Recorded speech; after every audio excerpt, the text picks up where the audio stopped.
satunya dalam hal ini adalah komunikasi bahasa Inggris. Dan kalau kita lihat urutan-urutan kompetensi ini, itu kan kelihatannya adalah semuanya membutuhkan kompetensi soft skill. Ya.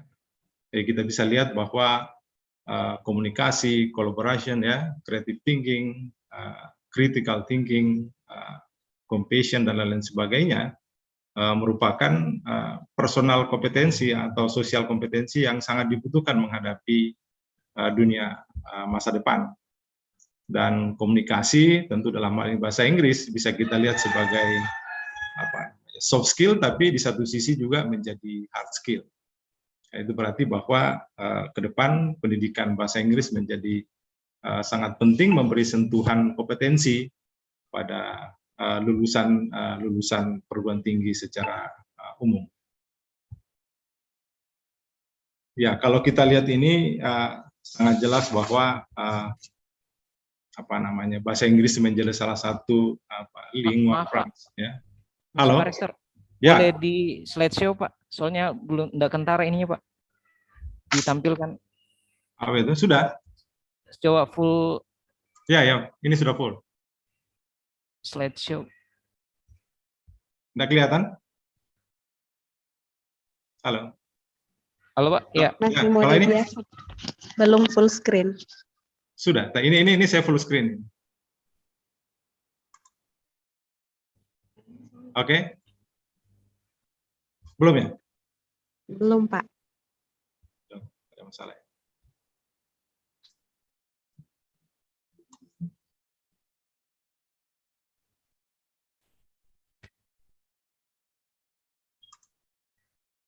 Oke. Ini sudah full screen. Atau yang biasa gini ya? Atau mungkin coba Pak Rektor di stop dulu Pak, baru di share ulang. Oke, sip. Oh iya Pak, coba. Maaf Pak. Oke, saya share ulang ya.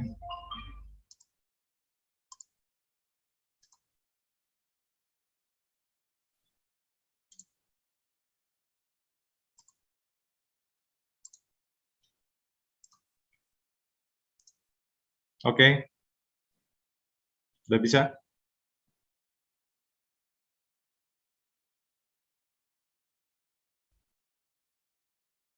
Halo. Tampilannya masih sama, Pak. Ya? Masih sama dengan yang tadi. Oh, enggak kelihatan? Kelihatan, Sudah cuma full bukan screen? dalam mode full screen, iya. Ini sudah mode full screen ini? Oh iya. Belum ya? Sudah? Iya, tidak tampil, Pak. Tidak full screen. Saya kira kita lanjut saja. Lanjut saja ya. Lanjut iya, saja. Iya, silakan Pak. Oke, baik. Makasih, Bu Susi. Ya, slide berikutnya menggambarkan tentang beberapa contoh bagaimana kekuatan bahasa Inggris di dunia saat ini ya. Saya kira nanti pemateri berikutnya akan menjelaskan secara dalam hal ini ya. Di bahasa Inggris menjadi bahasa resmi di penerbangan dan juga kelautan internasional ya. Dan 80% kurang lebih bahasa Inggris digunakan di dalam internet. Juga tentu penggunaan bahasa Inggris di pendidikan internasional. Ya, ini urutan 10 besar penggunaan bahasa terutama di internet saat ini. Ya, saya kira kita lihat bahwa bahasa Inggris masih menjadi bahasa yang paling banyak digunakan di dalam internet ya, kurang lebih 25,3%. Kemudian bahasa Cina, ya, kemudian berikutnya Arab, Portugis, dan Indonesia dan Malaysia itu sekitar 4,1%. Ini sedikit gambaran tentang harapan bagaimana peran pendidikan bahasa Inggris, terutama mungkin terkait dengan apa yang disebut dengan English for specific purpose. Ya. Jadi ISP, misalnya terkait dengan bagaimana penggunaan bahasa Inggris untuk tujuan akademik. Ke depan kita sangat berharap bahwa pendidikan bahasa Inggris itu bisa membantu teman-teman terutama dalam mengembangkan kemampuan akademik, misalnya dalam membaca atau mereview atau menulis dalam jurnal internasional. Saya kira ini yang masih terus-menerus harus dikembangkan, dan sekali lagi PBI tentu kita sangat berharap ke depan bisa mendorong teman-teman untuk meningkatkan kualifikasi terutama dalam publikasi internasional. Juga bahasa Inggris untuk tujuan profesi. Ini salah satu peluang ke depan bagaimana memberi muatan dalam MBKM kita ketika misalnya terjadi pertukaran mahasiswa antar program studi. Jadi tentu kita berharap ke depan PBI bisa membantu jurusan-jurusan lain yang mungkin akan mengambil satu semester di PBI dalam rangka Merdeka Belajar Kampus Merdeka untuk memperlengkapi calon-calon lulusan baru dari program-program studi yang lain. Tentu ini butuh strategi ya, bagaimana mendesain pembelajaran sehingga betul-betul peranan pendidikan bahasa Inggris ke depan itu bisa menjadi semakin luas. Saya kira ini implementasi MBKM yang kita sudah mulai kembangkan di Toraja ya, dan ke depan misalnya terkait dengan pertukaran pelajar, kita sangat berharap PBI bisa membuka akses untuk ke depan bisa pertukaran pelajar internasional. Jadi universitas di luar negeri, mungkin suatu saat UKI akan mengelola beberapa mahasiswa asing ya, karena itu juga menjadi salah satu indikator penting dalam akreditasi kita, dan kita sangat berharap PBI bisa menggagas hal ini ya, pertukaran pelajar internasional. Kemudian mungkin juga terkait dengan pengembangan desa wisata, saya kira kita sadar bahwa Toraja menjadi salah satu daerah wisata, dan tentu kita berharap ke depan melalui implementasi MBKM, PBI punya program-program khusus untuk melakukan kegiatan-kegiatan KKN tematik misalnya ya, atau proyek di desa yang orientasinya pada mempersiapkan beberapa desa wisata, terutama terkait dengan menyiapkan sumber daya yang bisa melayani wisatawan asing misalnya. Ya, saya kira ini menjadi indikator kinerja utama, dan saya kira bagi semua perguruan tinggi saat ini dalam menghadapi transformasi pendidikan tinggi. Ada 3 hal penting tentu yang jadi prioritas kita dan orientasi kita dalam menghadapi transformasi ini. Tentu bagaimana kita meningkatkan kualitas kurikulum, kualitas dosen dan pengajar, dan tentu muaranya pada bagaimana mengembangkan kualitas lulusan. Ya, harapan kita tentu ke depan adalah salah satu program studi kita itu sudah bisa memperoleh akreditasi tingkat internasional, dan tentu ruang cukup lebar ya untuk PBI bisa memulai mempersiapkan diri untuk masuk ke standar internasional gitu ya.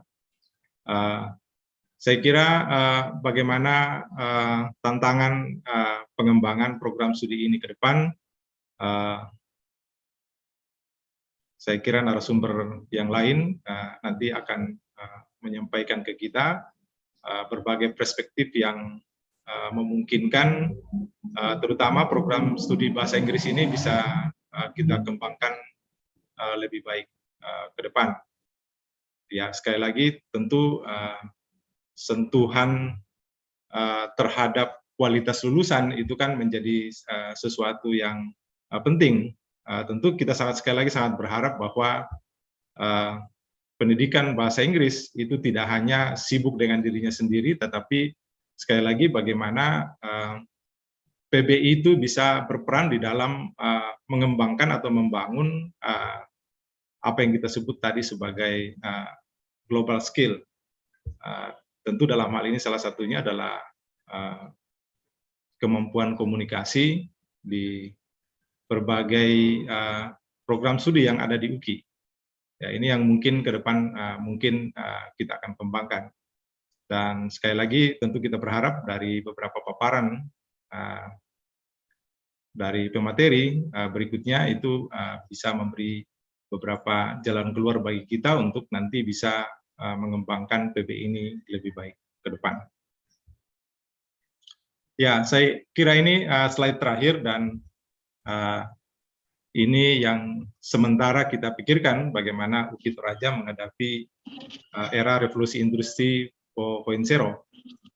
Ya, saya kira yang pertama kita saat ini terus mengembangkan infrastruktur ya, yang tentu bisa mendukung perubahan-perubahan transformasi perguruan tinggi ke depan. Ya, kelas-kelas fisik mungkin ke depan akan mulai berkurang, tetapi tentu infrastruktur itu mungkin akan kita kembangkan ke arah yang dapat mendukung berbagai proses belajar mengajar sesuai dengan kebutuhan dan tantangan atau era yang akan kita hadapi ke depan. Kita juga sudah harus merubah paradigma administratif kita. Jadi mungkin ke depan administrasi kita itu mungkin akan semua bersifat online ya. Mungkin orientasi kita ke depan adalah paperless tentunya. Jadi, tentu ini butuh pengembangan sistem terintegrasi. Dan yang berikutnya tentu yang paling penting adalah investasi kita dalam human resources ya. Bagaimana kita mengembangkan SDM baik SDM dosen maupun tenaga kependidikan kita. Nasional dan international collaboration, saya kira ini salah satu keniscayaan ya, terutama terkait dengan implementasi MBKM, kolaborasi menjadi sesuatu yang sangat penting ya, baik nasional maupun internasional. Dan yang tentu terakhir adalah new learning digital platform. Jadi bagaimana kita mengembangkan LMS kita ya, learning management system yang bisa mendukung semua program pembelajaran di UKI Toraja. Ya, sekali lagi dari seluruh strategi development yang akan kita bangun ke depan, ya kelihatannya kita harus melakukan penyesuaian-penyesuaian dalam strategi pengembangan kita. Ya, saya kira itu beberapa poin sekali lagi menjadi pengantar pemantik untuk diskusi dengan narasumber kita berikutnya. Saya mohon maaf, mungkin setelah ini saya akan left dari ruangan ini karena akan ada penandatanganan MOU dengan salah satu universitas dari Taiwan ya. Saya sementara ditunggu di kantor. Jadi sekali lagi terima kasih, selamat berseminar. Sekali lagi semoga seminar ini bermanfaat bagi kita semua, terutama dalam rangka mengembangkan program studi bahasa Inggris kita. Terima kasih, selamat pagi dan salam sehat untuk kita semua. Kembali Ibu Susi, terima kasih. Baik, terima kasih Pak Rektor yang telah menyampaikan beberapa informasi kepada kita semua. Meskipun tidak ada interaktif question and answer session untuk pagi hari ini, tapi saya yakin bahwa kita sudah memetik hal penting dari pemaparan materi yang sudah disampaikan oleh Bapak Rektor. Mohon izin Pak, untuk file yang tadi mohon dikirimkan karena tadi tidak begitu jelas bagi para partisipan. Oke, baik ya. Nanti saya akan kirimkan ya. Oke, baik. Makasih ya. Terima kasih. Mohon izin Pak sekali lagi foto session sebelum Bapak leave. Oke, sip ya. Oke, kita akan dipandu oleh Ibu Linerda.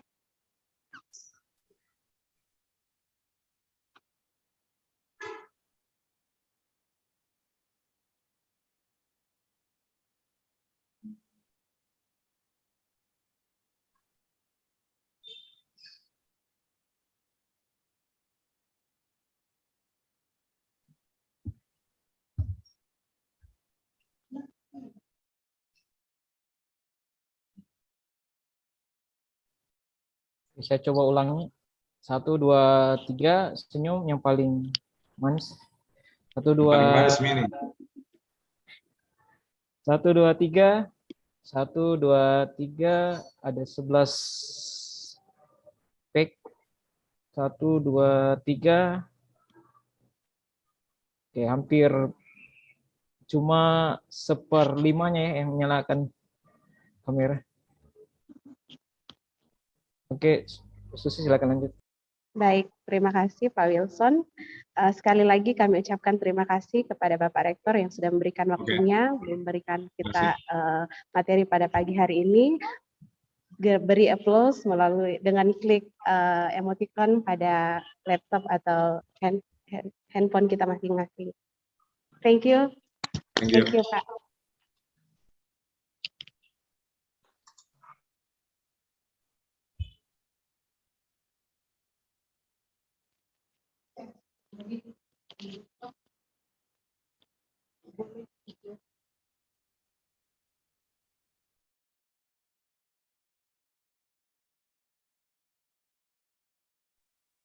Baik.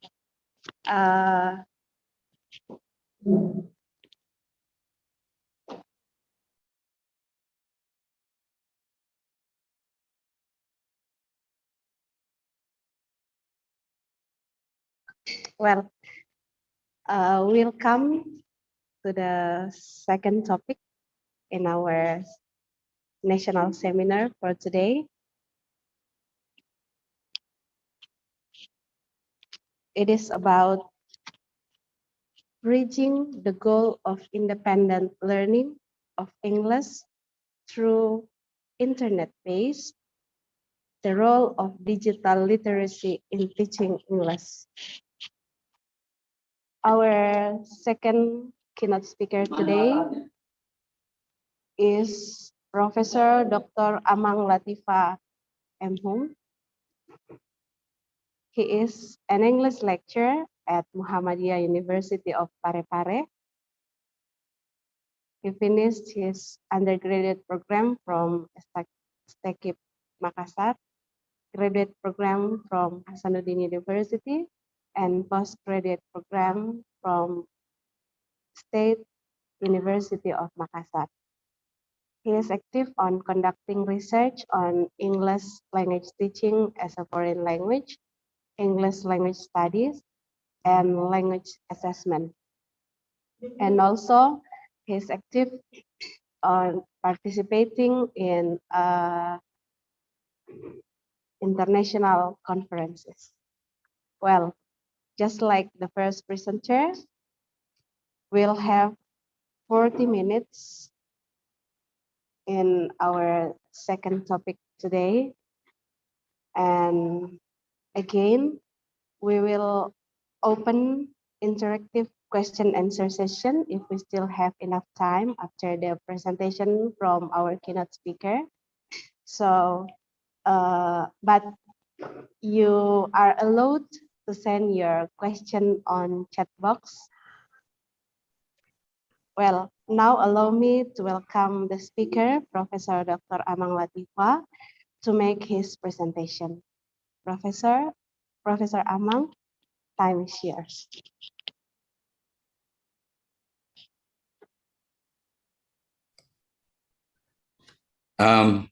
Thank you, moderator. That's a lovely time for us today. Yeah.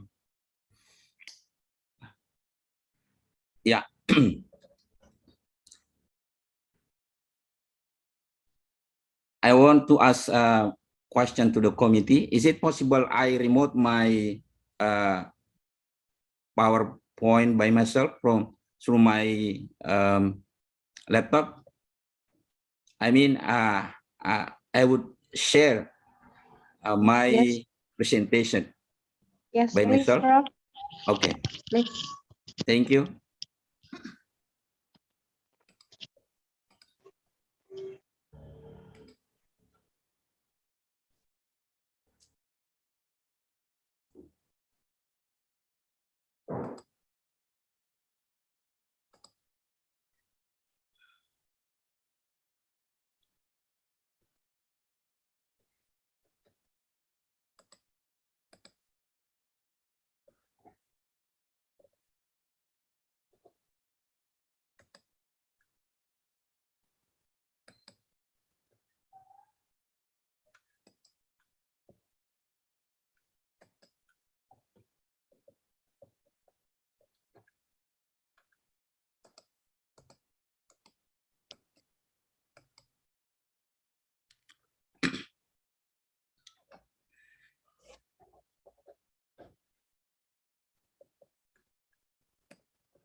Well, thank you. Good morning. For the great time of this national webinar. And thanks goes to the committee of this conference who share lovely management to this conference. And thanks to my best friend, Dr. Nehru Pongsapan. Hello, Pak Dr. Nehru. How are you? And I don't forget to send my noble honor to the rector of UKI Toraja, Bapak Dr. Octavianus Pasolorang, MSc, sorry. Well, the title of this presentation is Bridging the Goal of Independent Learning of English through Internet-Based. In more specific discussion for this morning is about the role of digital literacy in teaching English. Well, there are three things of phenomena related to the human resource development of Indonesia. We should understand before discussing English language teaching in independent learning through digital literacy internet. The first is talent competitiveness level, and the second is English language proficiency level, and the last is teacher's role delivering the students' prestige or achievement. And then I don't forget to send the objective of the independent curriculum or Merdeka curriculum of Indonesia. In general, the objective of learning English as foreign language commend the students to gain knowledge, English skills, and inculcate mental attitudes toward the social values and culture of Indonesian nation, right?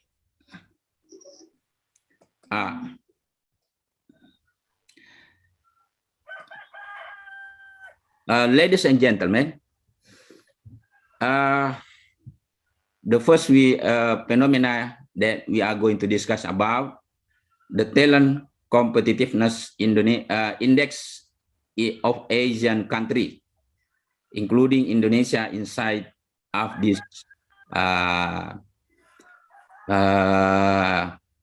discussion. Based on the education index released by Human Development Reports in 2017, Indonesia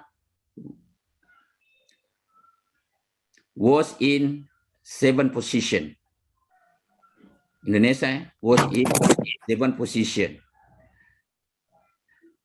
with the score 0.622,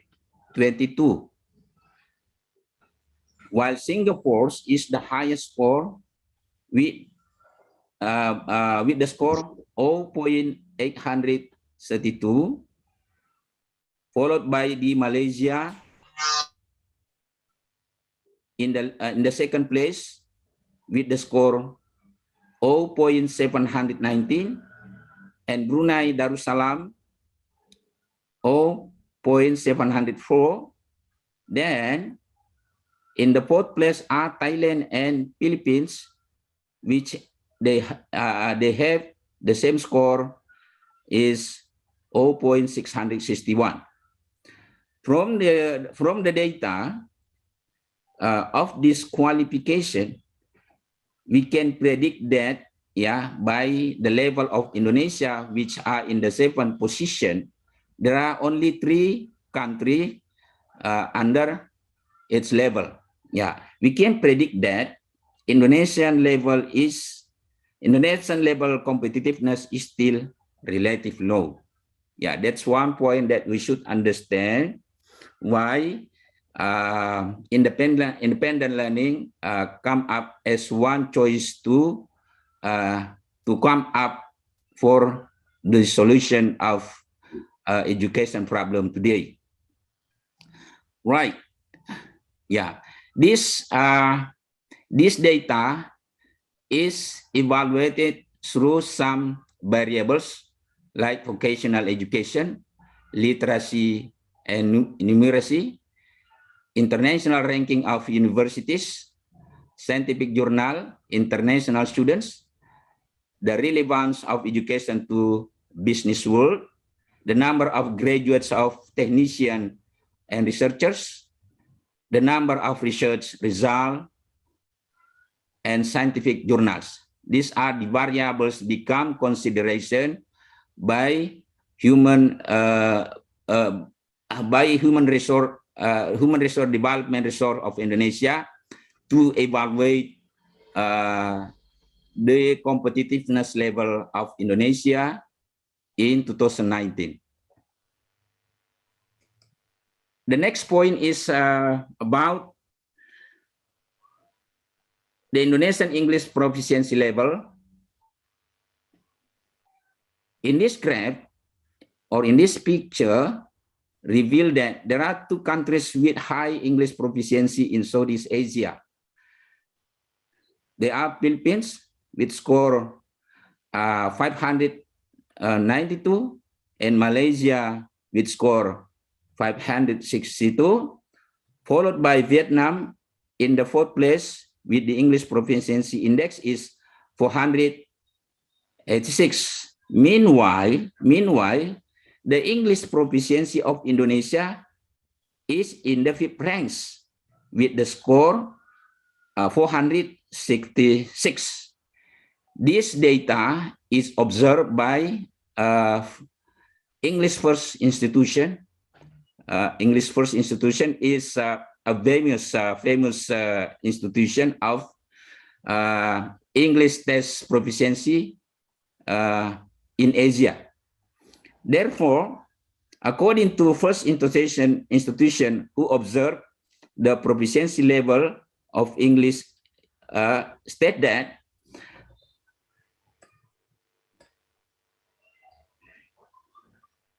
the English proficiency level of Indonesia people is still relatively low.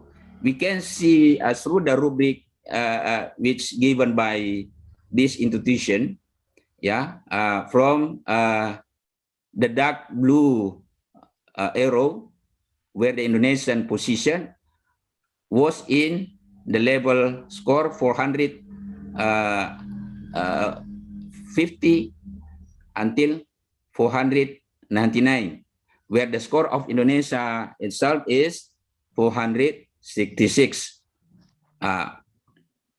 Or we can say, the position of Indonesia in here, the low level. Okay, right. Another important things that we cannot deny is the bad issue of teacher-teaching activity in the classroom, according to the World Bank research in 2019. Ladies and gentlemen, World Bank research in 2014 shows that a teacher speaking activity is about 75%, where only about 10% of learning time was allocating to the students' activity, and then 60% of the learning time is allocated for exposition activities of explaining the material in interacting with students. Through this data, my view, the finding of this research tell us the lack achievement of students is dominantly enrolled by the teacher wisdom when conducting teaching in the classroom. That's the point of the research which conducted by the World Bank research. And then another another fact which prove that the teacher play important role to lead the student success is conducted by Jan Hattie from Auckland University. Yeah. In this research,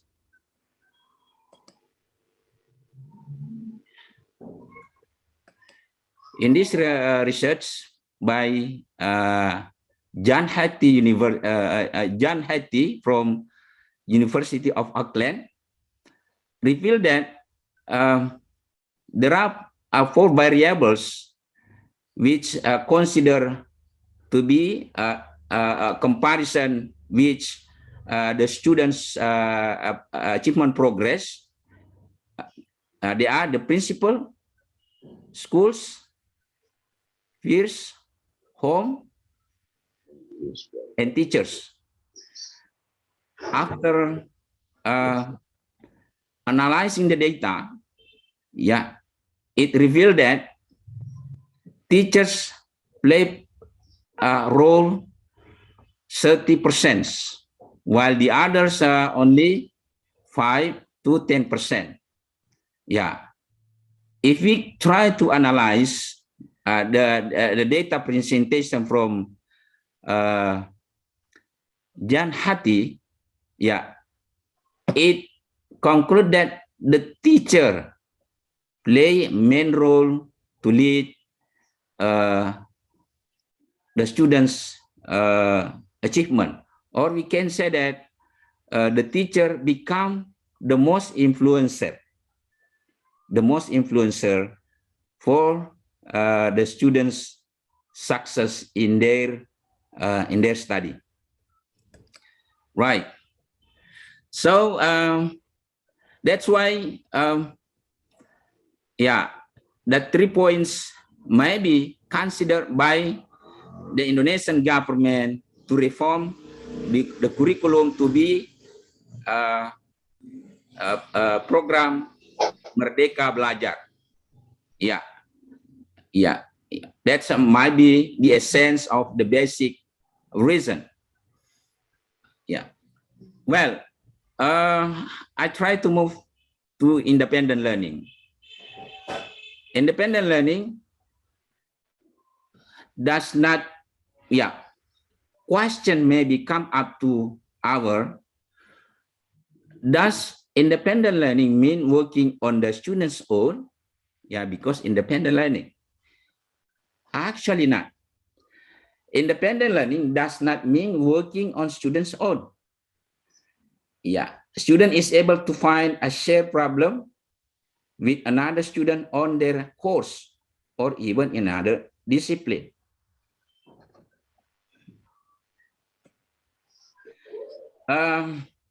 Working with someone else, encouraging each other and talking through difficulties maybe become effective way of working independently as the character of independent learning. So we can say that independent learning is independence from shackles, pressures from other parties. That's why the free learning program of the Ministry of Education and Culture of the Republic of Indonesia is the answer to this safe demand that we have discussed before, why a number of Indonesian prestige come up in our education community. And Nadiem Ministry believe that, this program slowly change the learning paradigm by touching the old lines of education management. This is the Ministry Nadiem believe that about the program. Right. Okay. Why should be independent learning? yeah, we have discussed a little bit information about the background why should be independent learning. Yeah, if we try to have summary, yeah, in the previous curriculum, the students only frequently listen the explanation from the teachers or lectures,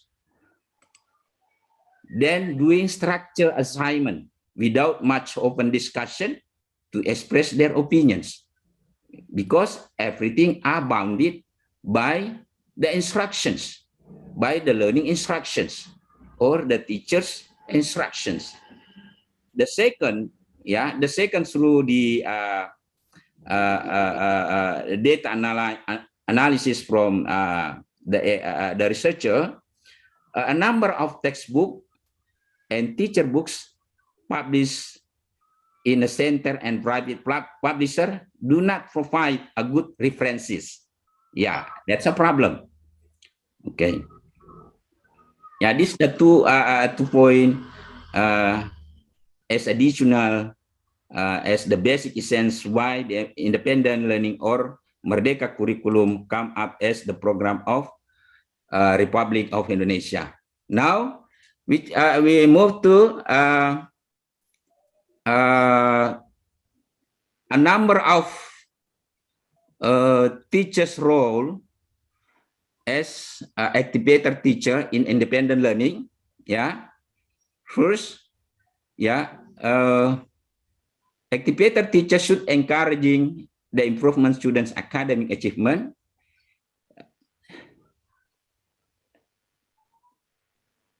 making creative teaching, actively develop independent learning, encouraging student growth holistically, become coach, mentor for other teachers for student-centered learning, or become as a human-based center.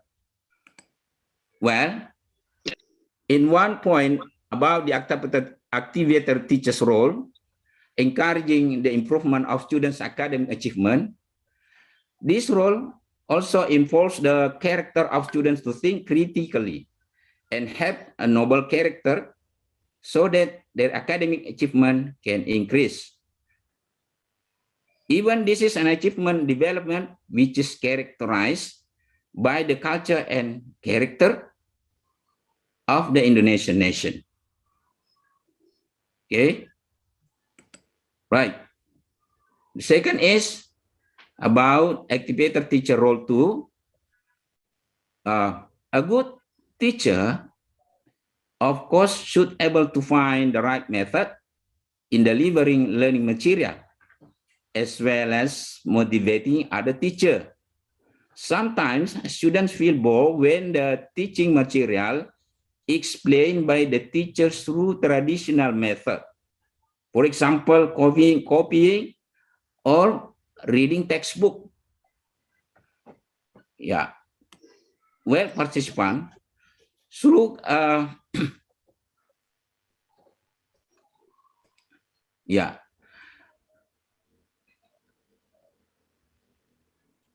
Now, activator teachers role 3. Active self-development is not the only must for students, but also it applies to motivate other teachers as well as. Yeah. Okay. Now, activator teachers role 4. In this role, the teacher encourage the growth and development of students holistically by providing space or special opportunities for students to interact academically and independently. In this part, the instructions, students do not only develop their potential, but also they can carry out the process of character development independently, either in the classroom or outside the classroom. Okay. Now, about activator teacher role 5. Well, participant, through this independent learning, teachers can motivate other teachers or act as mentors to continue to motivate other fellow teachers to be involved in the various training and self-development in teacher careers, for example, providing encouragement to become head of school, school supervisor, or to become instructor for other teacher. Yeah. And then activator teacher role 6. Yeah. Ladies and gentlemen, the difference between teacher in general and the teacher in emotion is the magnitude of the impact made. The motivated teachers are expected to be the role models and agents of change in the educational ecosystem. They must have positive impact of change in their own classroom. The motivated teacher also must have impact on other teacher, as well as the impact on the school. Yeah, they are like a candles.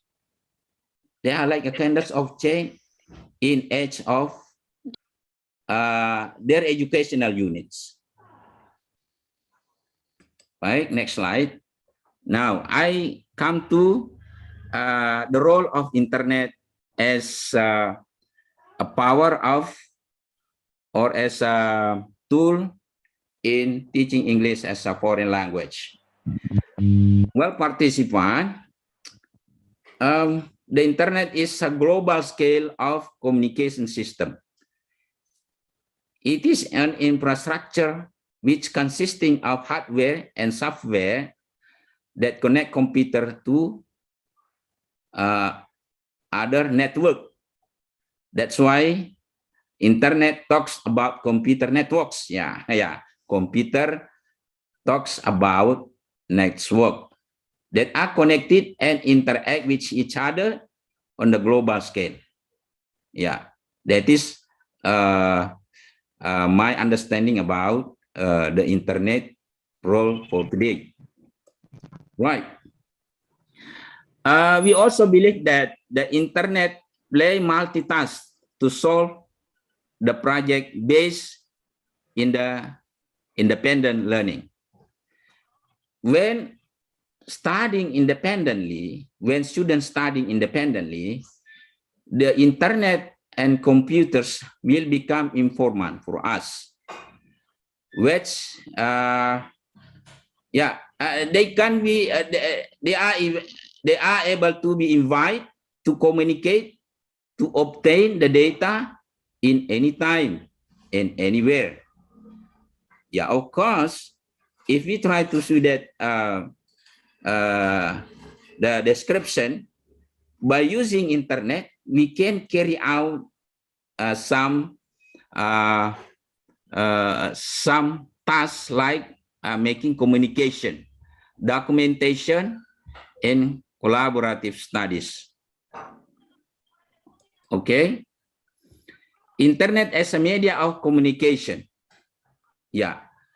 When we are sending and receiving messages or a letter can be created and read via email without making print paper. Yeah.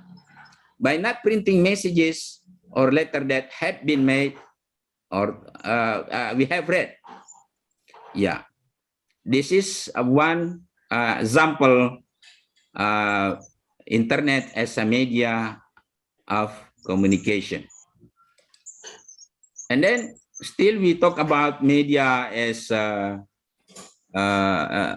internet as a media of communication. We can use in virtual meetings.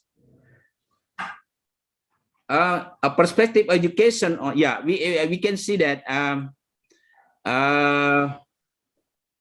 the use of virtual meeting we can use in what is it? Online learning. Yeah, perspective online learning. The perspective of education in online learning is the way forward in today or in the 21st century. Whether we look at a blended learning one, for example, a number of institutions or universities use a blended learning method to use internet in communicating their academic with their students. Yeah,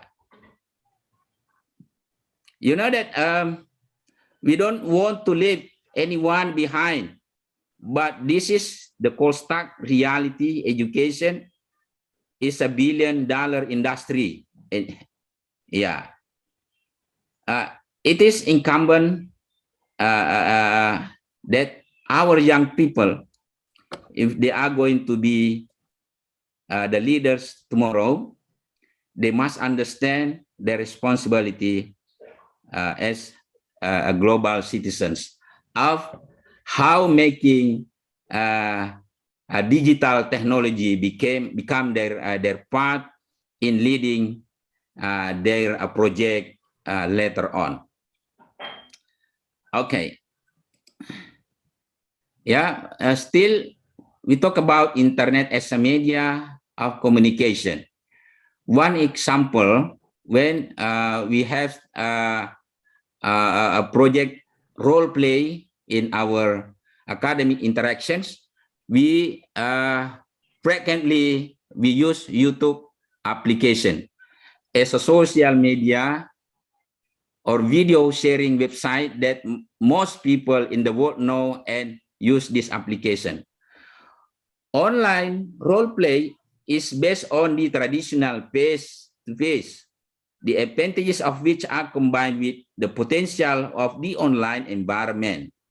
The essential feature of online role play, the essential feature of online role play is that the participants are able to assume a role in someone else's situation. Yeah, they can do authentic tasks in authentic task context and carry out interaction in the form of collaboration, negotiation, and might be debate in online environment.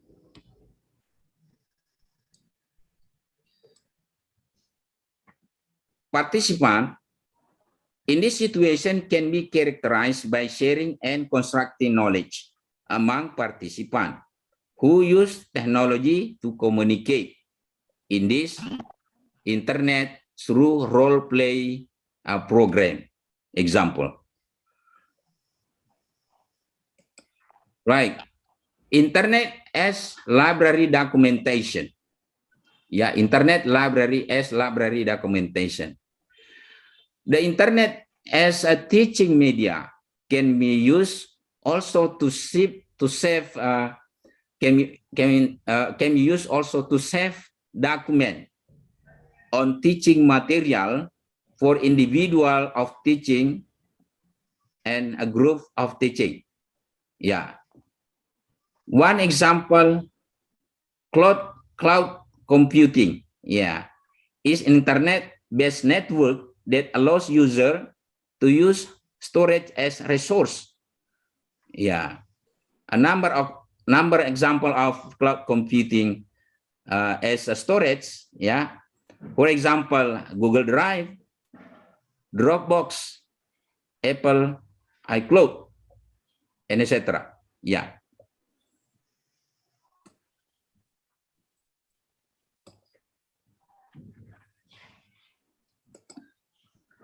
Okay, next is internet still as a media for collaborative study.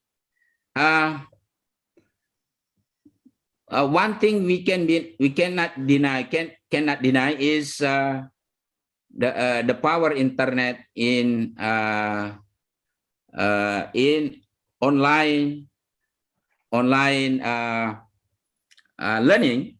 Yeah, frequently we invite our students to discuss something or to deliver our material through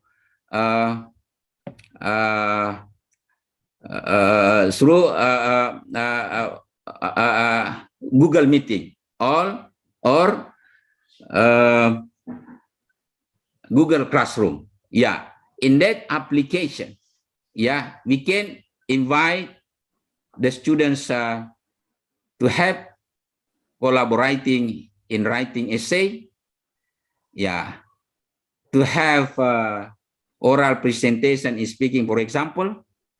Yeah, and etc. Yeah, sometimes we try to give them discussion in one forum, what we call forum discussion. Yeah. Okay.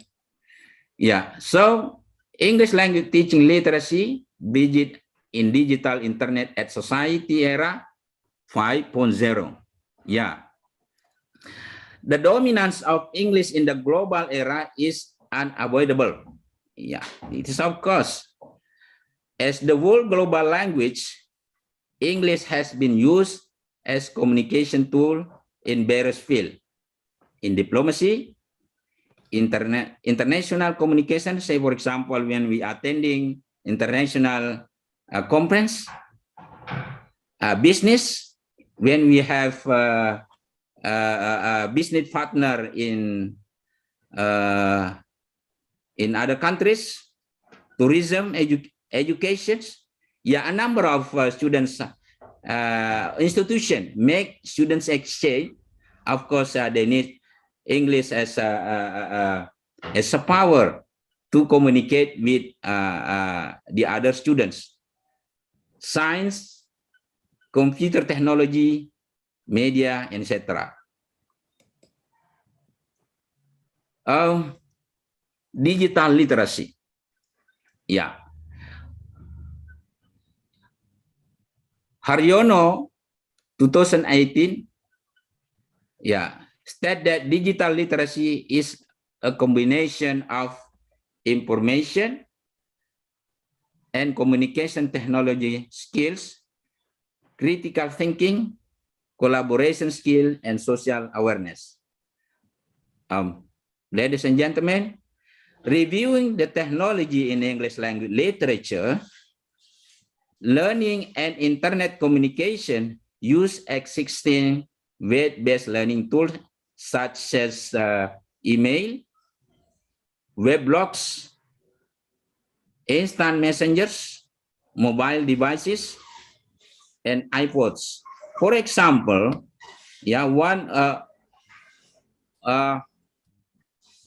case, yeah, by using email, English teacher, the teachers can create discussion topic and send them to the students via email. Yeah. When receiving email, students start writing and discuss their work. Yeah. Then send it back to the teacher. Of course, by this activity will help the students to improve their rating ability and vocabulary mastery. Yeah, as well as their ability to practice analyzing literacy works. Yeah.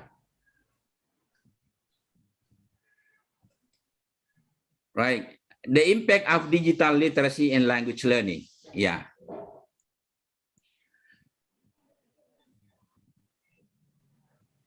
Gimoyanis and Greffeny, 2011, state that the role of digital literacy in the curriculum is very important because it aims to help students to achieve the technical knowledge and skill needed. Yeah,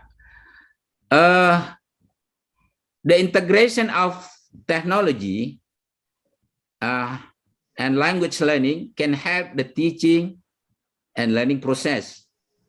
Yeah, the teacher also can design the teaching appropriately with the use of technology. Yeah, maybe among us as a practitioner of English teacher has experienced the same thing that described in this presentation, that we use internet to design our teaching material.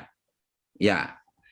Or in the other hand, the students also seem easy to have an opportunity to increase their learning by using the technology. At this point, they are required to be capable of understanding the device, then the more literacy skill digital they have.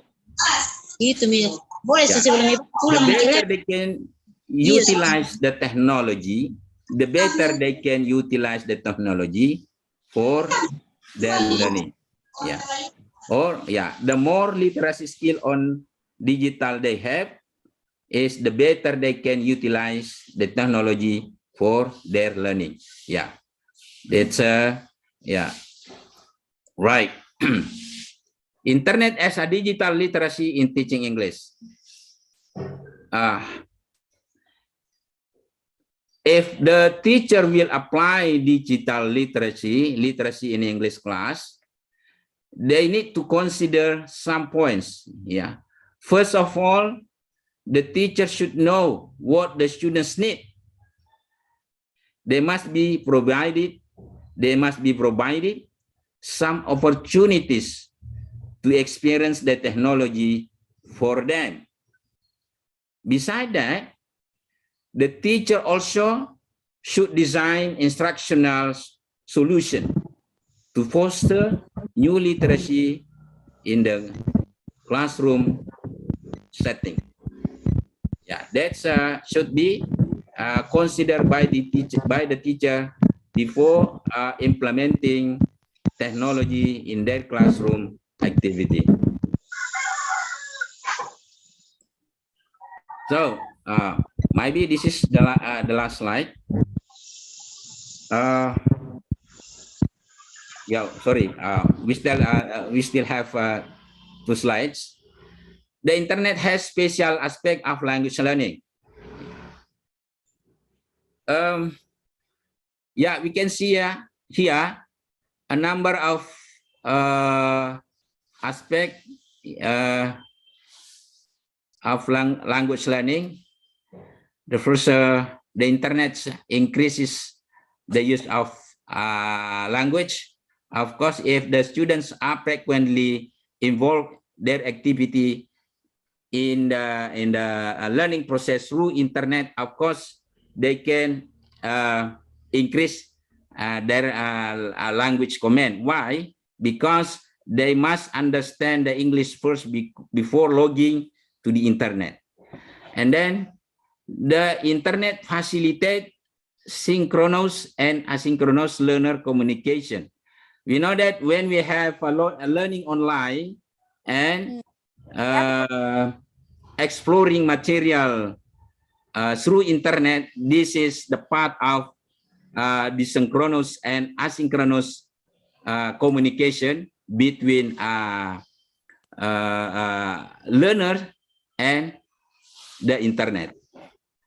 The internet helps the learner to use language in a real communication situation.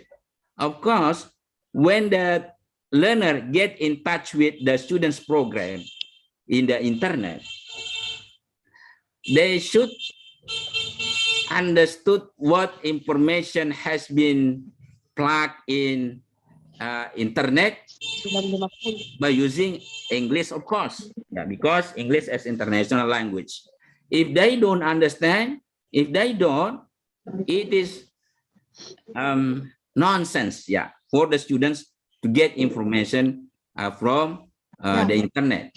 That's why the language used is a real or is authentic language. Yeah. Also, if they try to open a video through YouTube, of course, they can empower their listening to have information in language which spoken by the native. Yeah, of course, the language used, it is authentic from the speaker. Internet is able to change the role of teacher-learner interactions from teacher-centered to learner-centered. This, of course, yeah, when the teacher implementing their teaching activity in the classroom, yeah, it might be changed by the internet role, where the students himself or herself can find the information through the internet without helping by the teacher. That's why, yeah, the process become a learner center. The internet has authentic material. Of course, a number of material has been uploaded by some provider sources. Yeah, they put their material in authentic form and easy to view, yeah, access and use. The internet also allows the students to learn foreign cultures for the real condition as they have in the real country. Yeah, of course, when the teacher try to open the American culture, yeah, of course, they can easily find the American culture in the internet. The internet is able to improve the higher order thinking. Yeah, if the students try to analyze the information, the data uploaded by the provider, of course, to get the information from the provider, the learner or the students should have a good comment on their thinking. Yeah, if they want to get information from the internet, that means that the students should empower their higher order thinking. And the internet allows learner to have a good computer skill. Yeah, if the students doesn't have a good command to operate the computer, of course they are not able, yeah, to get in touch with the internet. Yeah, and then the internet allows students to recognize various kinds of discourse and use more complex language. A number of culture languages can be found in the internet, and then we can also differentiate about their dialect,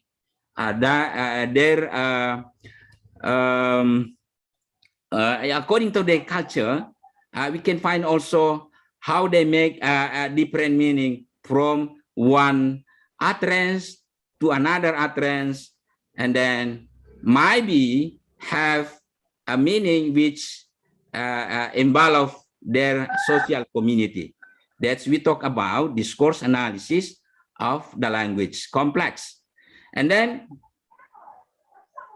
it can be said that the internet has brought a new dimension of opportunities to learning English in the aspect of communication, classroom interaction, and authentic material.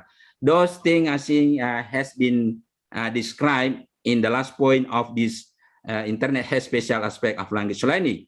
Yeah, there are many things related to the aspect of communication, classroom interaction, and authentic materials.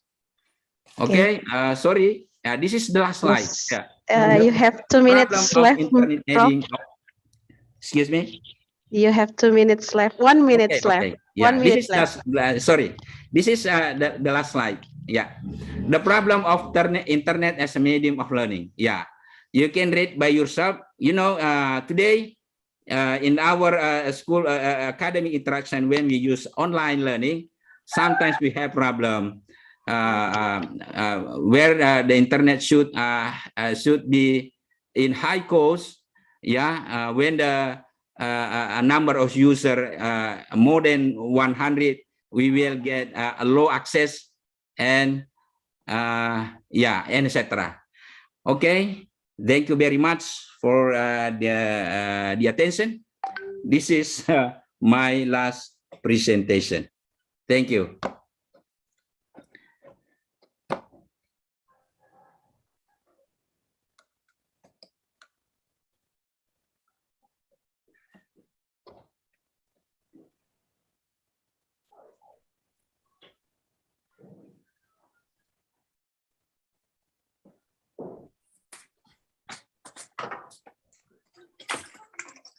Really good share.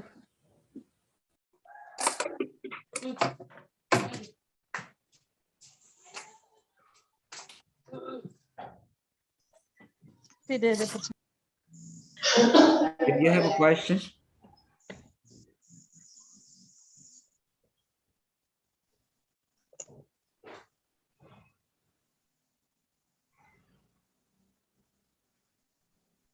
Yeah. Questions from Jasnaila Mariipi. Yeah, someone raise hand. Jasnaila Mariipi.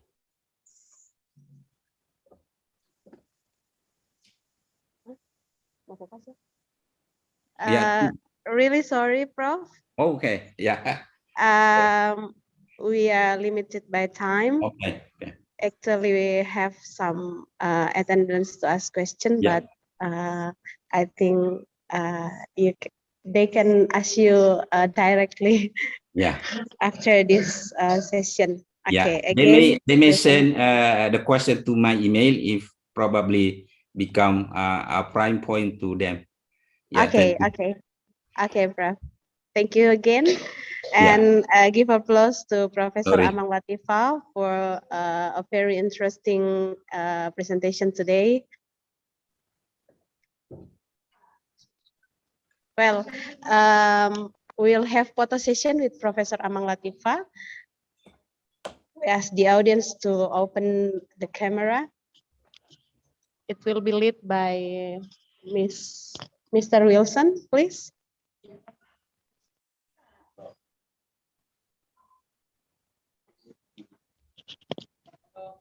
Okay, ready? 1, 2. Okay. Please Wilson, on your camera. or maybe Miss Linarda, please.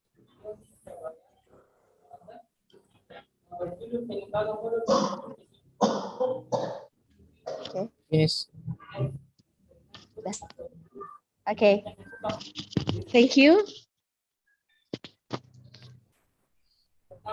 Thank you. Thank you, Prof. Yeah, Thank you so much. You're welcome.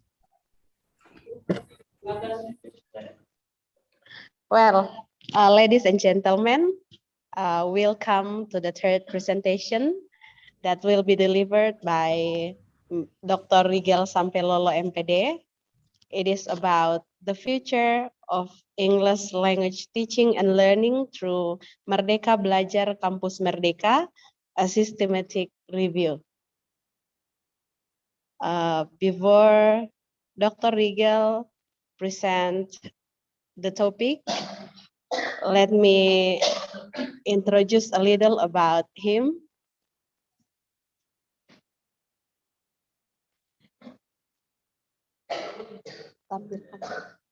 He is an English lecturer on English education study program at Toraja Kristen University of Indonesia.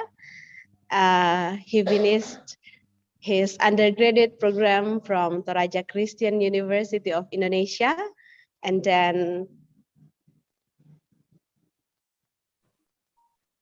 then his graduate and postgraduate program from State University of Makassar.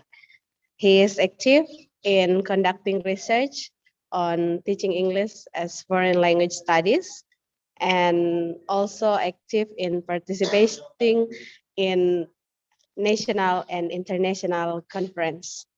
Well, just like the first and the second speaker, we'll have 40 minutes, including the question and answer session. But during the presentation, you can send your question to the chat box. Well, now allow me to welcome the speaker, Dr. Rigel Sampelolo MPD, to make his presentation. So Dr. Rigel, time is yours. Yes, please, yes.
Okay, good morning, ladies and gentlemen.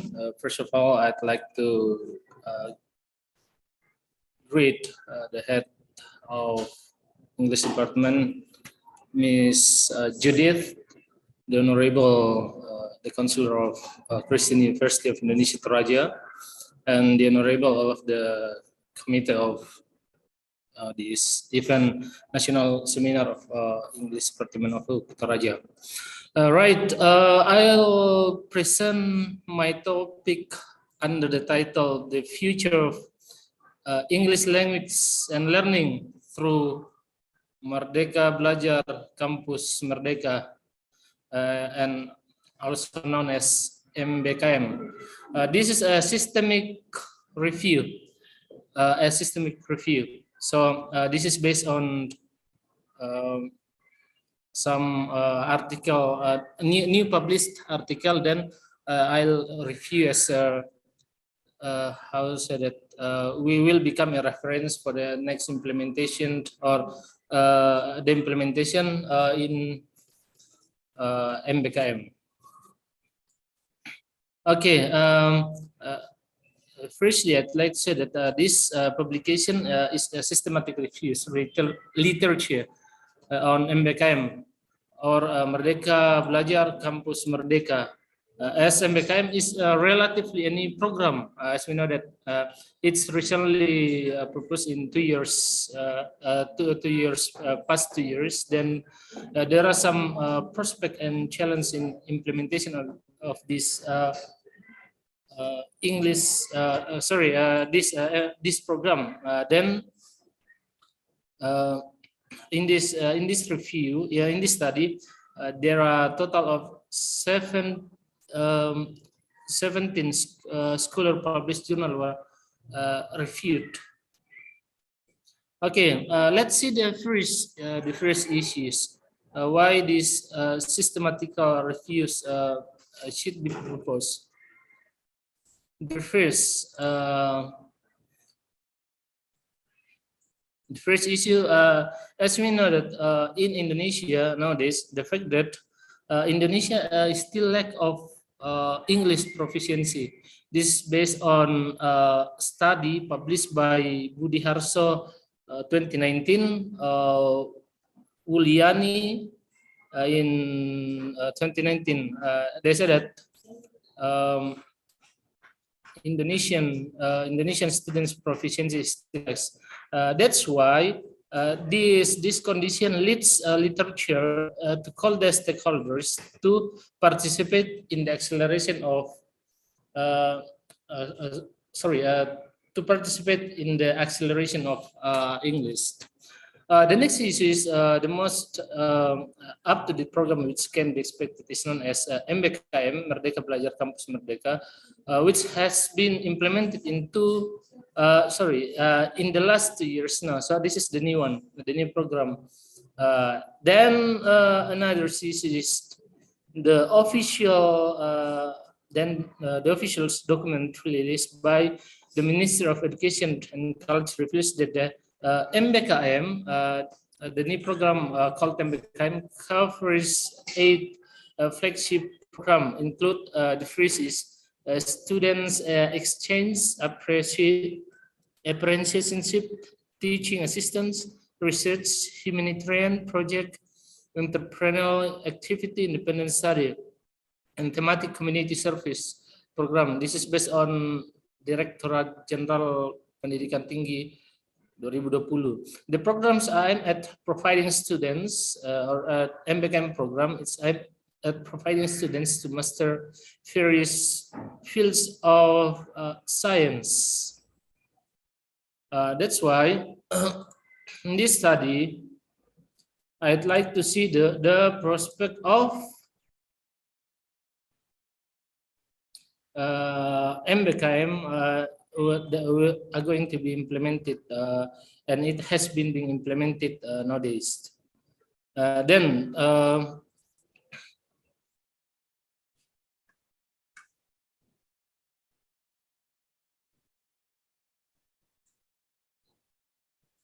in this publication and this study that I used a systematical review while the discussion is oriented towards the future English language teaching and learning through the aid of program of this implementation. Then let's see the research method that I used to conduct the study. The first, as I mentioned above, that this is a systematic review. Then the systematic review followed the following guidelines. They are the first, framing the questions. The second is identifying the relevant publication, which means that I'll try to find some relevant publication related to MBKM that published in at least yearly 2 years. So we should try to find the new publication in last 2 years. The next step is assessing the study quality, which have a relation to this topic. Then summarizing the evidence, by qualitatively descriptive. Then interpreting the findings. This is the last step that should be conducted. Should be applied when we conducted a systematical review. This systematical review based on Khan et al. 23. Then, in collecting this data, I use some following queries were applied in google.co.id as MBKM and Merdeka Belajar. This is the keyword searching in order to find related publication or related article. Then the document include the documents included in systematic review were scholarly published journals published in 2020 and 2021 that said Merdeka Belajar or Kampus Merdeka. So this is the step that or must be done in order to conduct a systematic review. Then, based on this systematical review, I found several findings. The first, this is the finding that I found after collecting some data, after identifying the relevant publication and assessing those quality, and I summarize those publication. Then I found this three main point: documents on MBKM program oriented towards guides and technical implementation. Further, the scholar published journal mainly explore the MBKM program from three perspectives. So, based on evidence, based on review, I found that those article, 17 article, present three main perspective of MBKM, Merdeka Belajar Kampus Merdeka. The first perspective is philosophical perspective. The second one is implementation in particular institution and particular field. And the third main issue related to students' perception, students' impression, challenge, and opportunity in order to implementing or related to the implementation of MBKM. Then we are going to discuss three main perspectives related to MBKM.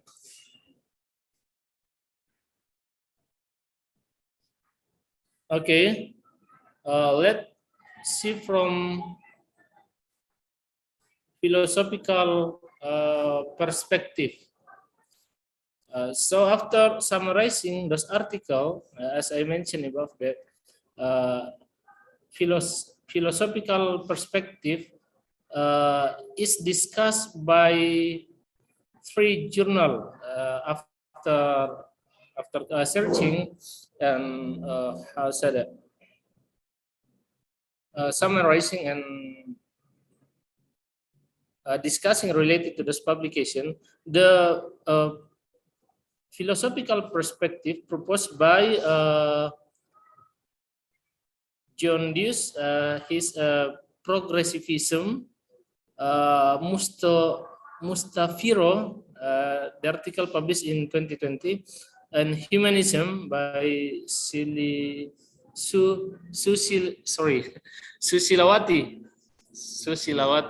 2021 and Muslik 2020. So the main finding related to this philosophical perspective is the former reveals that the MBKM, Merdeka Belajar Kampus Merdeka, reflect this progressivism theory by giving freedom to learn based on students' interests. So MBKM give the students freedom in order to choose what will they are going to learn, what will they like to do. Then they're going to choose some related study that have correlation with their passion or their talent. While later emphasize the learning autonomy. So the first is giving freedom to learn. The second from a philosophical perspective is emphasizing the learning autonomy, autonomous learning offered by the MBKM program to students. What is autonomous learning? What is autonomous learning? From this perspective, autonomous learning is how the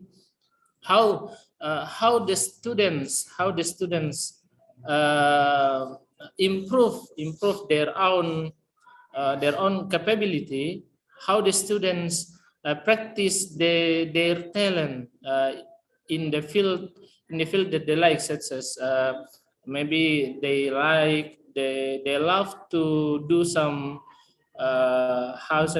some traveling. Then the students will choose program related to traveling, such as tourism, such as guiding and so on. When the students have a passion in writing, maybe they're going to choose, or they will find something related to writing, academic writing, and another field that will support their talent or their passion. This is from a philosophical perspective. Next, from implementation in particular institution and particular field, this is the second main findings related to systematical review that I have found. The first is for the implementation of the MBKM, in particular measure, 3 journals are found emphasizing its implementation in program studi Pendidikan Bahasa Indonesia, Sastra, program Hukum, and program studi Bahasa Inggris or English study program. This article have been published related to the implementation of MBKM. There are several study programs that have been implementing this MBKM. Next, based on those findings, the research conclude that MBKM program is applicable in studi program Pendidikan Bahasa Indonesia and Hukum and English study program. The MBKM program has been implemented in those study program, but is still not review how the implementation, what the result of the implementation. Just MBKM have been implemented in this program.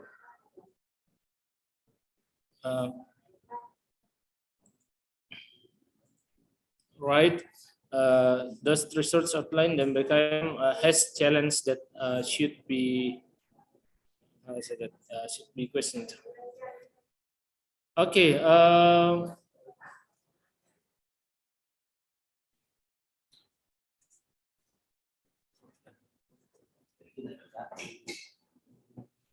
Okay, next.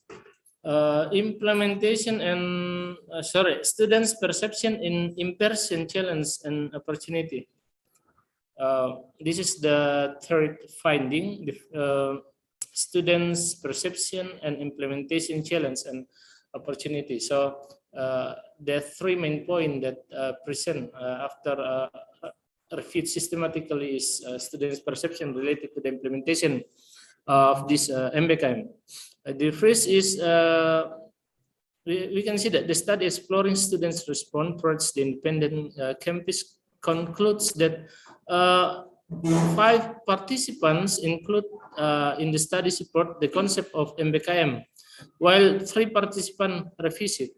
So as we know, there are several concepts in MBKM. Then from those concepts include several participants. 3 participants support the concept of MBKM.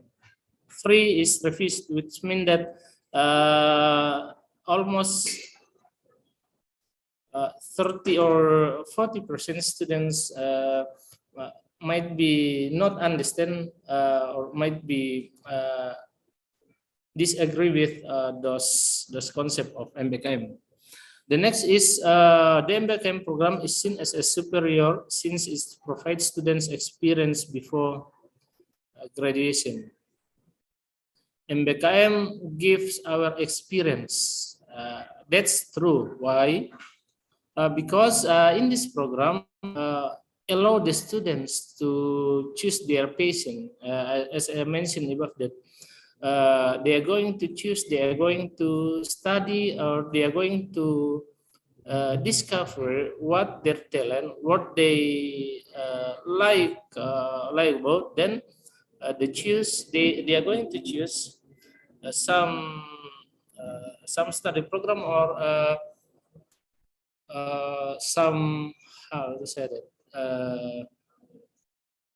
place that they are going to practice what they like about. Then the MBKM is claimed as a program that promotes student-centered learning, co-creation, and ubiquitous learning. MBKM is a program that promotes student-centered learning. When we study in this classroom, there are several theories that can be included. Sometimes they say that study in this classroom is teacher-centered, which means that the dominant material, the dominant topic only discussed by the maybe teacher or lecturer. When the implementation of MBKM, students free to choose, students free to explore what they like about. Therefore, it's called student-centered learning, which means that the learning process emphasizes on student, and as a consequence, teacher or lecturer will become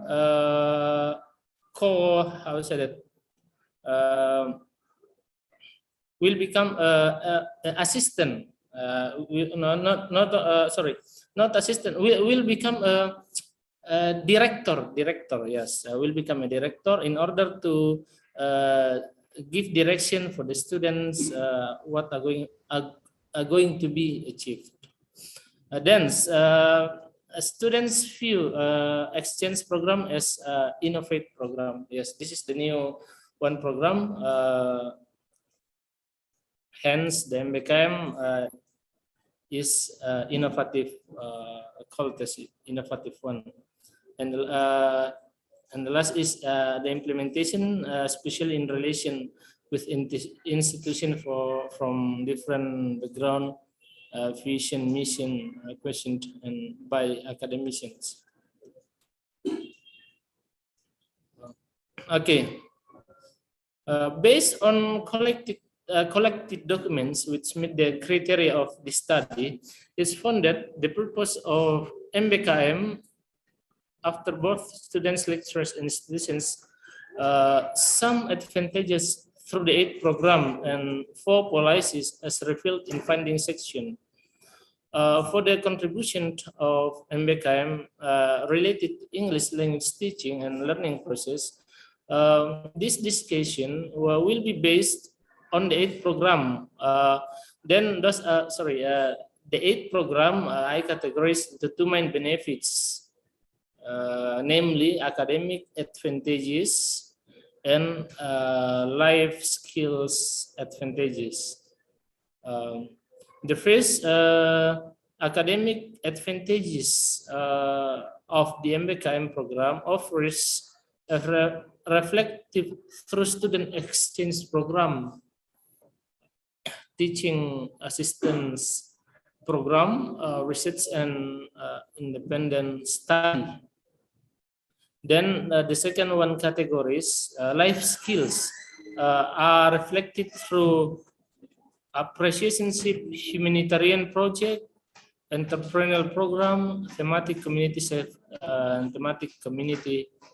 service program. Okay, this is the last slide. I conclude that the first. So after conduct this review, as a conclusion, there are 3 main points that I'd like to address. The first is literature adopting the MBKM as theme of writing appreciate The idea that the MBKM covers 8 programs and 4 policies revealed in findings of this publication. Benefits of the MBKM program and policies in English language teaching and learning. It is concluded that the MBKM offers two strands, including academic features and life skills features. The second one is, this is a suggestion to maximize the academic features and life skills feature of this program, MBKM, I suggested that the program considers enrolling the students into international students exchange. And the last suggestion is MBKM program is relatively new leads to the lack of scholarship published literature adopting that MBKM research variable on English language teaching and learning. To scientifically explore the measure the impact of MBKM program, both quantitatively studies urgent to be conducted.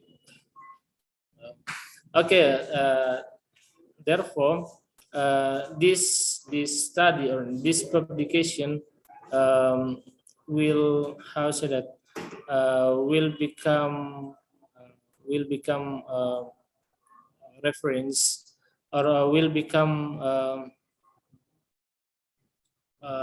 as a leaders in order to overview or evaluate the MBKM program that have been being implemented particularly in UKI Toraja. That's the presentation related to this publication entitled "The Future of English Language Teaching and Learning Through MBKM." Thank you.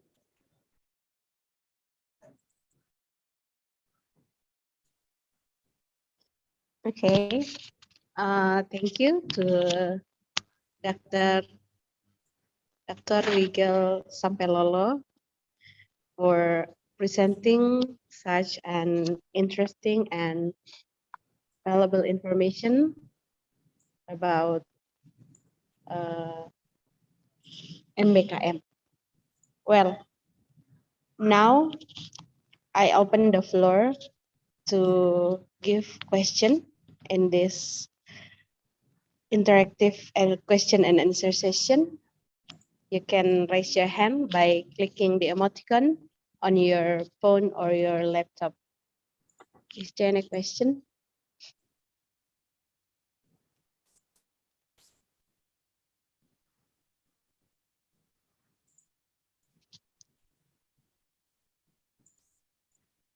Again, if you have any question, you can give your question directly to the presenter. Okay, who is this? YRL. Okay, please.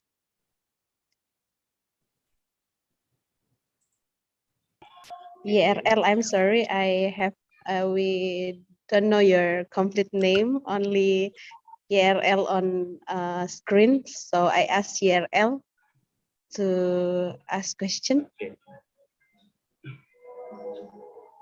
Okay, thank you for the opportunity that has given to me. What about my sound? Already here or clearly or not? Clear. Okay, thank you. Okay, my name is Johannes Rantalangan. I also graduate from University of Toraja 2007. Okay. And now I am a civil servant on North Sulawesi, Department of Education. Hello. Manado. Hello, Hi, Pak everyone. Nice to Hello. see everybody on this room meeting. So glad to see you by this meeting in this national seminar. Allow me to say good morning, everybody, and thank you for accepting me for joining this national seminar that by Uki Toraja. Okay. I really appreciate the presentation from Prof. Amang, that second, and then the third presentation from Mr. Rigel. I think it's very important to us in this now, because during the pandemic from March 2020 until now, we don't know where is the pandemic is done. And my question is a simple question, because relate the pandemic and relate the technology to the internet. As we know that in Indonesia, we have already several villages that didn't have a good connection internet, and also didn't let we say blank spot. So there is no connection internet. So how to transfer our knowledge, how to teach them, how to teach the students, let we say in campus or maybe in the school when there is no internet connection. The first question, how to improve our ability to transfer knowledge when we know that the village didn't have a good connection, and also the students or maybe the location didn't have connection on internet, and also the person in this village, they didn't know how to operate the computer maybe, or maybe Android. So where is they can learn? So where is how can we transfer our knowledge for them? As we know, Kampus Merdeka, we already know that the Mas Menteri, Mas Nadiem already said that we have to transfer our knowledge to all people that in the world. Let we say high schools in my profession in apartment in North Sulawesi, we focus on say that sekolah penggerak. It's the same with Kampus Merdeka. We have a big responsibility to transfer our knowledge to all the students. But how to make the students, how to transfer our knowledge when the location didn't have a good connection in internet? Because we know in this pandemic, we can teach the student face to face, because now we are using the technology to transfer the knowledge. So I think it's my question, like sharing to us. So let we say that let's we the solution like that. Thank you. I'm sorry for maybe it's not clearly, but thank you so much for attention. I think that's all. Okay, thank you. I think it is Mr. Dr. Rigel turn to answer the question about how to transfer knowledge in the place with limited internet connection. Okay, we got the main point what you're asking about. The question is how to transfer the knowledge, how to transfer the skills in pandemic time, pandemic COVID. The second one is how to transfer our knowledge when the target is far from internet access, like that. Yeah. All right. The government try to try to open access in order to teach the students directly. That's why the program of government during this pandemic called tatap muka terbatas. This program tatap muka terbatas that reduce the how should I reduce time or limitation the time in classroom. This also will lead the how to say that the internet access that or several places or schools that have no internet access, then the teacher will come to the classroom, then give sharing the topic or the material. So the how say that online learning not fully online learning during this program, but it's called blended learning related to half online, half face-to-face meeting. That's the point that I can address related to this related to these questions, and might be there are some addition from another speakers. Thank you. YRL Johannes. Thank you.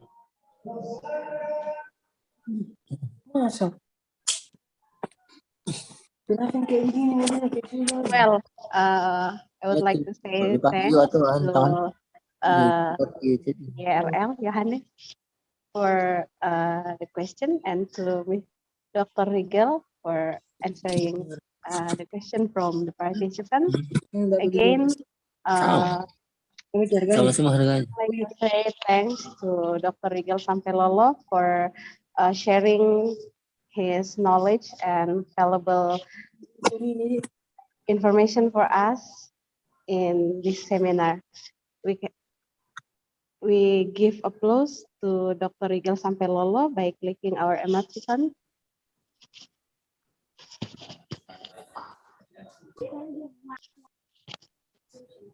We'll have photo session before ending this session.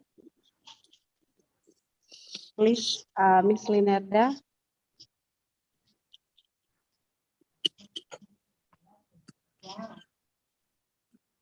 Apa yang belajar? Masih aktif kameranya? Mana masih aktif? Di screen share. Disuruh. With a good smile.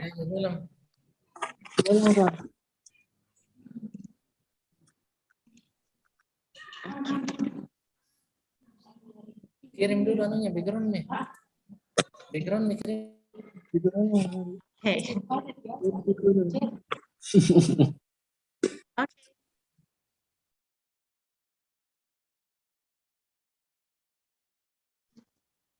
Well, thank you so much. Now we'll come to the fourth presentation on this session. It is about freedom of teaching and freedom of learning English as a foreign language. Are we ready? We should. Well, this fourth topic will be presented by Dr. Selvi Panggua, MPD. She is an English lecturer on English Education Study Program at Toraja Kristen University of Indonesia. She finished her undergraduate program from Toraja Kristen University of Indonesia, graduate program from Pelita Harapan University, Jakarta, and postgraduate program from State University of Makassar. And she's active on conducting research on teaching English and foreign language studies and English teacher development. Miss Selvi Panggua will have 40 minutes, including the question answer session after the presentation. Now I welcome the speaker, Dr. Selvi Panggua, to make her presentation. Dr. Selvi, time is yours. Okay, so good morning, everybody. Good morning. Yes, the Honorable Head of English Department. And Sorry, Miss. Can you please talk louder or sure. maybe, okay. Thank you. Well, thank you very much for this great opportunity. I really appreciate for the committee that work hard to prepare for this national seminar. And it is my privilege to be one of the keynote speaker in this national seminar held by English Department of Toraja. And I would like to say hello to all the participants. Hello. I hope that all of you are in good condition. The Honorable, all the keynote speakers of this national seminar, and also the committee, thank you very much for this great opportunity. And in this time, I would like to present a topic. Yes, this is a really hard to formulate an interesting topic. That's why I try to formulate the title like this. And I hope this is really sounds good and interesting for you all. Yes, maybe a little bit different. I try to make it more short because this is the title. Okay, so I would like to share my presentation. Okay, is it clear for you all? Yes, that's very clear. Well, so I know that this is a very hot topics in education field when we talk about freedom of teaching and learning. And this is especially about freedom of teaching and learning in English as a foreign language. And the question is, are we ready? I mean, we here means students and teacher themselves. But then I answer the questions. I said we should. Yes, because this is a new policy just launched by our Minister of Education in Indonesia. And this is the outline of my presentation today. I would like to start my presentation by discussing about the new policy of education system in Indonesia. And the next, we will discuss about the freedom of learning, the freedom of teaching, and the freedom of teaching and learning English as a foreign language. The next, we will also discuss about the teacher readiness and the students' readiness themselves. Well, let's start with discussing about Merdeka Belajar. When we talk about Merdeka Belajar, it means both for university level, where it is more specifically said Merdeka Belajar, Kampus Merdeka. But for education in senior high school, junior high schools, and elementary, we call Merdeka Belajar. But in this presentation, I would like to cover both of them, just focusing about Merdeka Belajar. And Merdeka Belajar here means freedom of learning, this is a newly adopted policy launched by the Minister of Education in Indonesia. And the goal was to encourage critical thinking and students' innovation. Then the questions, why Merdeka Belajar? Do we learn under pressure? So that's why we need to be set free from this situation. This is really interesting questions, I think, because when it is said Merdeka Belajar or freedom of learning, or some people say independent learning, that means we already experience learning under pressure or teaching under pressure. Maybe we know, students know that whether they learn independently or they learn under pressure. And also for the teacher themselves, do they really teach happy or teach under pressure? So the goal of the Merdeka Belajar or freedom of learning is encourage critical thinking and students' innovation. So let's see. Well, why we need freedom in teaching and learning? Mas Menteri said that we need to help students learn happily.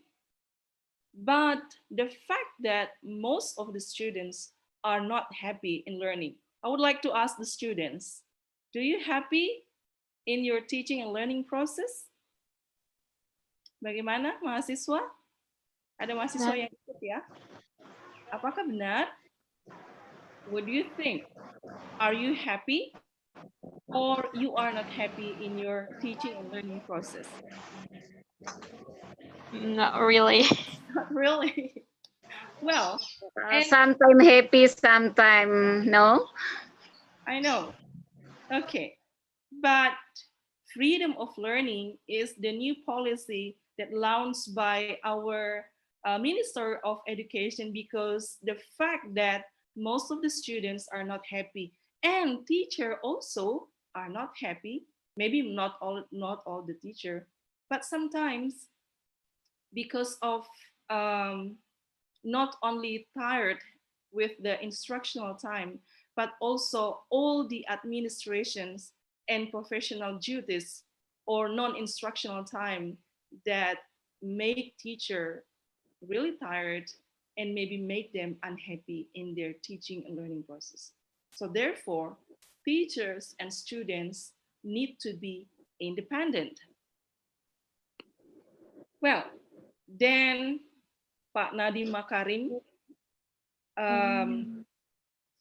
initiate this program, and I know before launching this program, of course, he already doing a lot of searching, a lot of research and communication with all the education practitioners.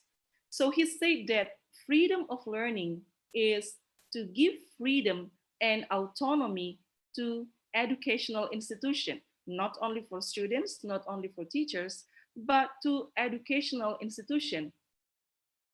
And to be free from bureaucracy, lecturers or teachers are freed from complicated bureaucracy, and students are given the freedom to choose the field they like.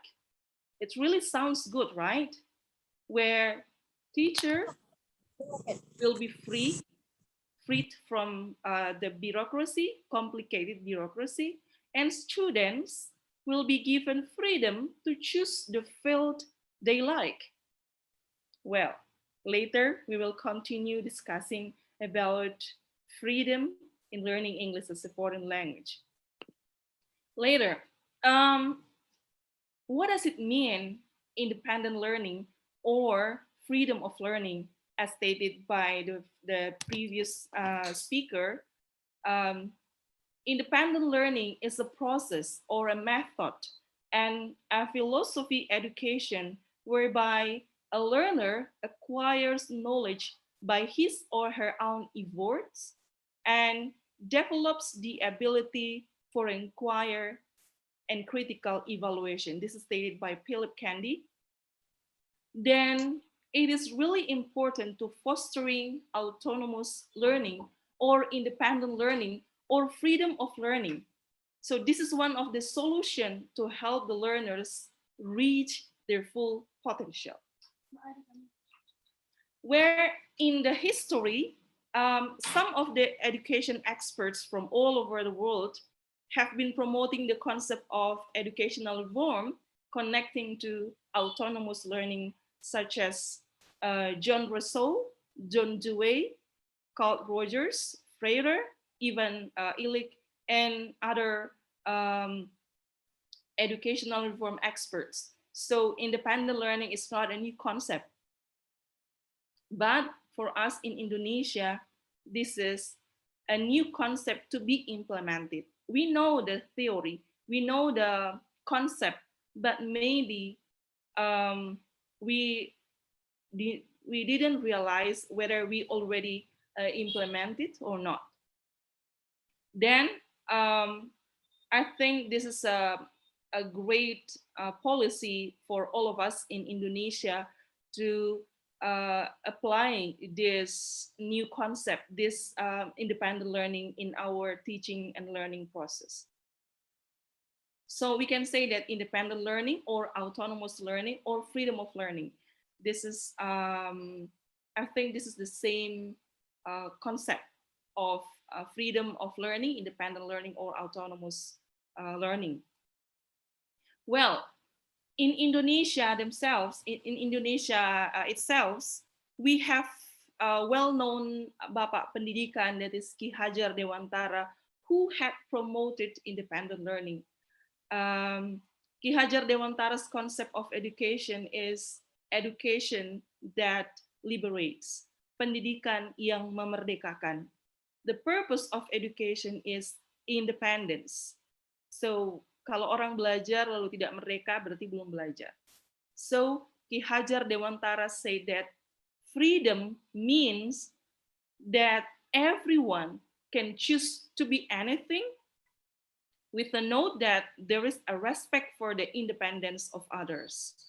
It doesn't mean that you are independent, then you do not respect for others' independence. So this is the meaning of freedom here.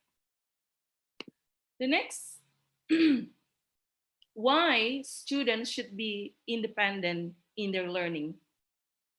This is will become the spirit for the students to be independent in their physically, mentally, and energetically.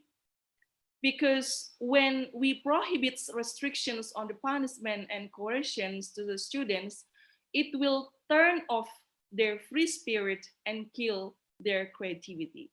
So if students study under pressure, it will turn off their spirit, their free spirit and their creativity.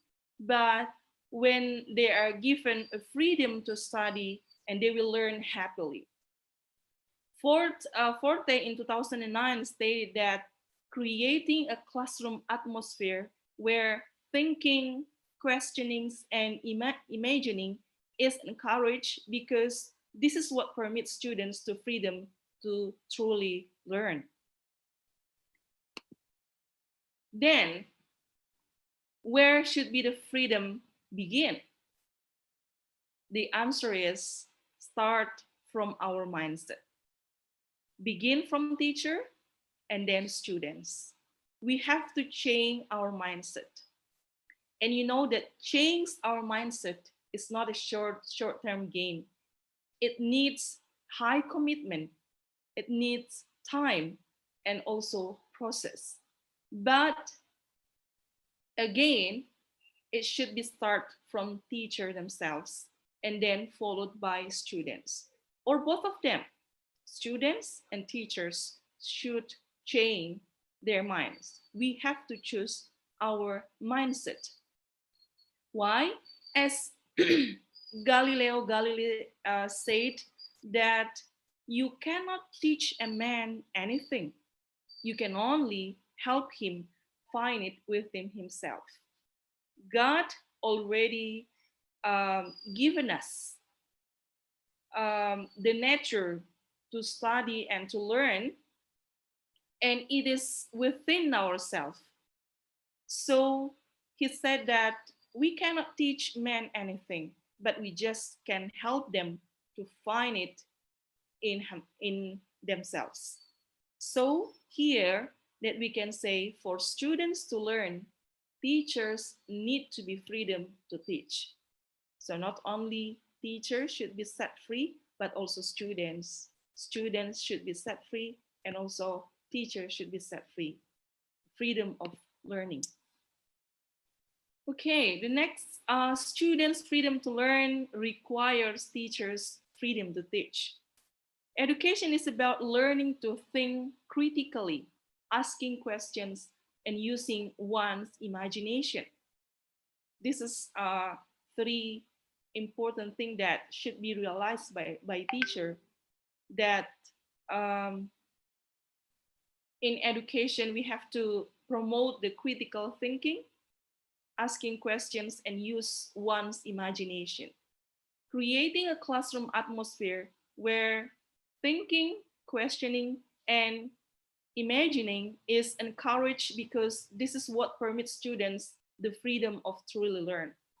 The teacher sees not only the work produced in the field of study by the students, but only witness the way students critical think, but also witness the way students critical think, the style of question asked, and the willingness to take risk, and whether or not they use their good sense. This is really important for us as a teacher, to not only teach our students in classroom about knowledge, but how we witness them. They can think critically, and how the style they ask, and their willingness to take the risk, yes, whether or not they use their good sense. And the next, we would like to see one of the experience of Finland. Yeah, this is relating to the freedom of teaching. In Finland, yes, Finland is regarded as one of the world's most literate societies. Why? Because this country really have high levels of education achievement and attainment. Marzuki in 2017 currently doing research, and he reported that the mindset of the society toward teachers' profession is really good. How about in Indonesia? Yeah, if in Finland, teachers really give a priority.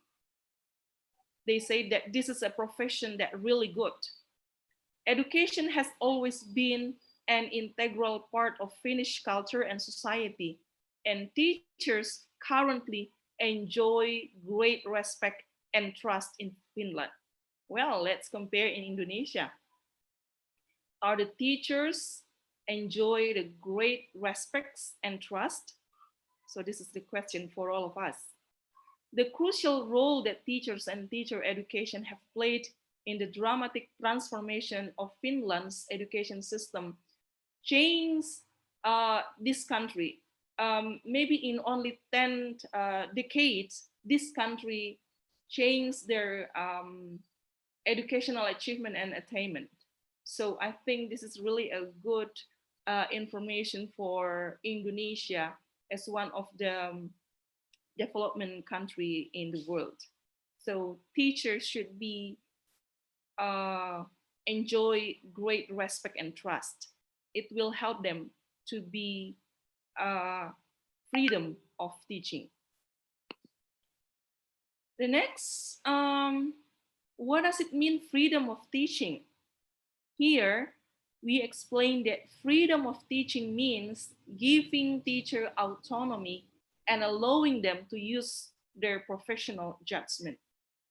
It will help them to create a learning environment that arouses and sustains the students' curiosity encouraging students to think critically, to ask questions, and to use their imagination. As reported by Forte 2009, he said that when teachers are given the capacity and freedom to teach, only then can students achieve the freedom to truly learn. So the first, teacher should be freedom of teaching, then the students will be freedom of learning. Freedom of learning in English. This is more specifically relating to teaching English as a foreign language. So in the context of freedom of learning English, learner autonomy has become a critical topic that has been discussed in EFL setting. The benefits of autonomy will assist learners in finding acceptable and appropriate materials for their level and using them to achieve communicative goals, whether those goals are mentioned in the curriculum or not. So I try to bold acceptable and appropriate materials. So teacher should thinking about whether the teaching materials are acceptable and appropriate for the students, and also relating to their level. Yeah, and in my point of view, some of the teaching materials in Indonesia still not acceptable and appropriate for the students' level. For example, in senior high school, mostly emphasize on learning about text. Whether I think that this is not acceptable and appropriate for students in junior high school. Later, we will discuss about which material that's suitable for students. Okay, this is about the theory that influence on the autonomy in language learning. Here, this is the center. Autonomy in language learning should be the center. And students should be focused, or the learner should be focused in the language learning. There is a theory of constructivism, where this theory believes that students construct the knowledge they got. So this is according to the psychology of learning. And when we talk about political philosophy, this is really important, talking about the personal autonomy. This is that we discussed today about freedom of learning. And yes, also relating to educational reform, this is also talk about freedom in learning. While for adult education, it should be self-directed learning. So this is the influence of the theory of autonomy in language learning. Well, so let's discuss about TEFL, teaching English as a foreign language. So the major point that sets TEFL apart from other language lesson is the focus on communication. This should be realized by every EFL teacher, that our major point in the teaching and learning process is focus on communication. Why? Because we learn or we teach English, we teach language, where we know that language means tools of communication. So it means that when somebody learn language, that means they should be able to use that language as a communication tool. But the fact that not all the students are happy or maybe able to use English as the communication tool. Why? Because maybe students do not acquire the language yet. So TEFL teachers should utilize what is known as the communicative approach. There are some approach, but when we talk about the focus on communication, that means one of the approach that may be important to be applied, that is communicative approach.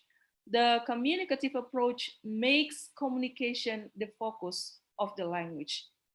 Will help students to really learn English as a tool of communication. The language learning mirrors the real world situation the learners will use the language in. And this is reflected in the language, the materials, and the methodology. So again, teachers are the role model. Teachers are the role model for the students. So when teacher only teach English in mother tongue or in Indonesian, so how can the students mirror the real world situation? That means as much as possible, use English as a media of communication, as a media of instructional in our teaching and learning classroom.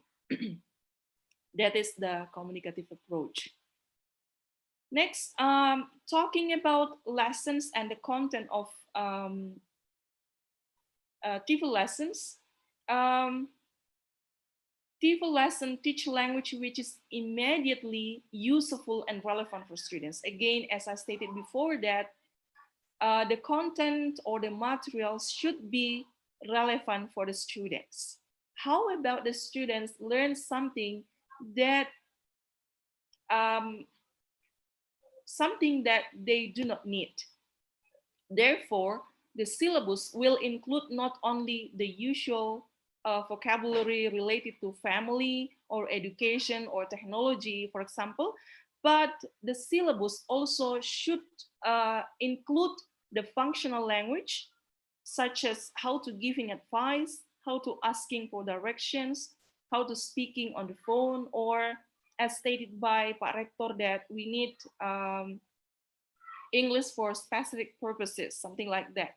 So we have to realize that we need to provide useful and relevant material for our students. When we try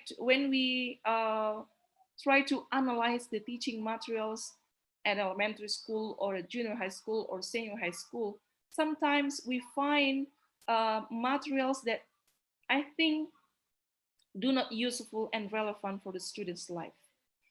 Each lesson should be related to the students' lives outside or inside of the classroom.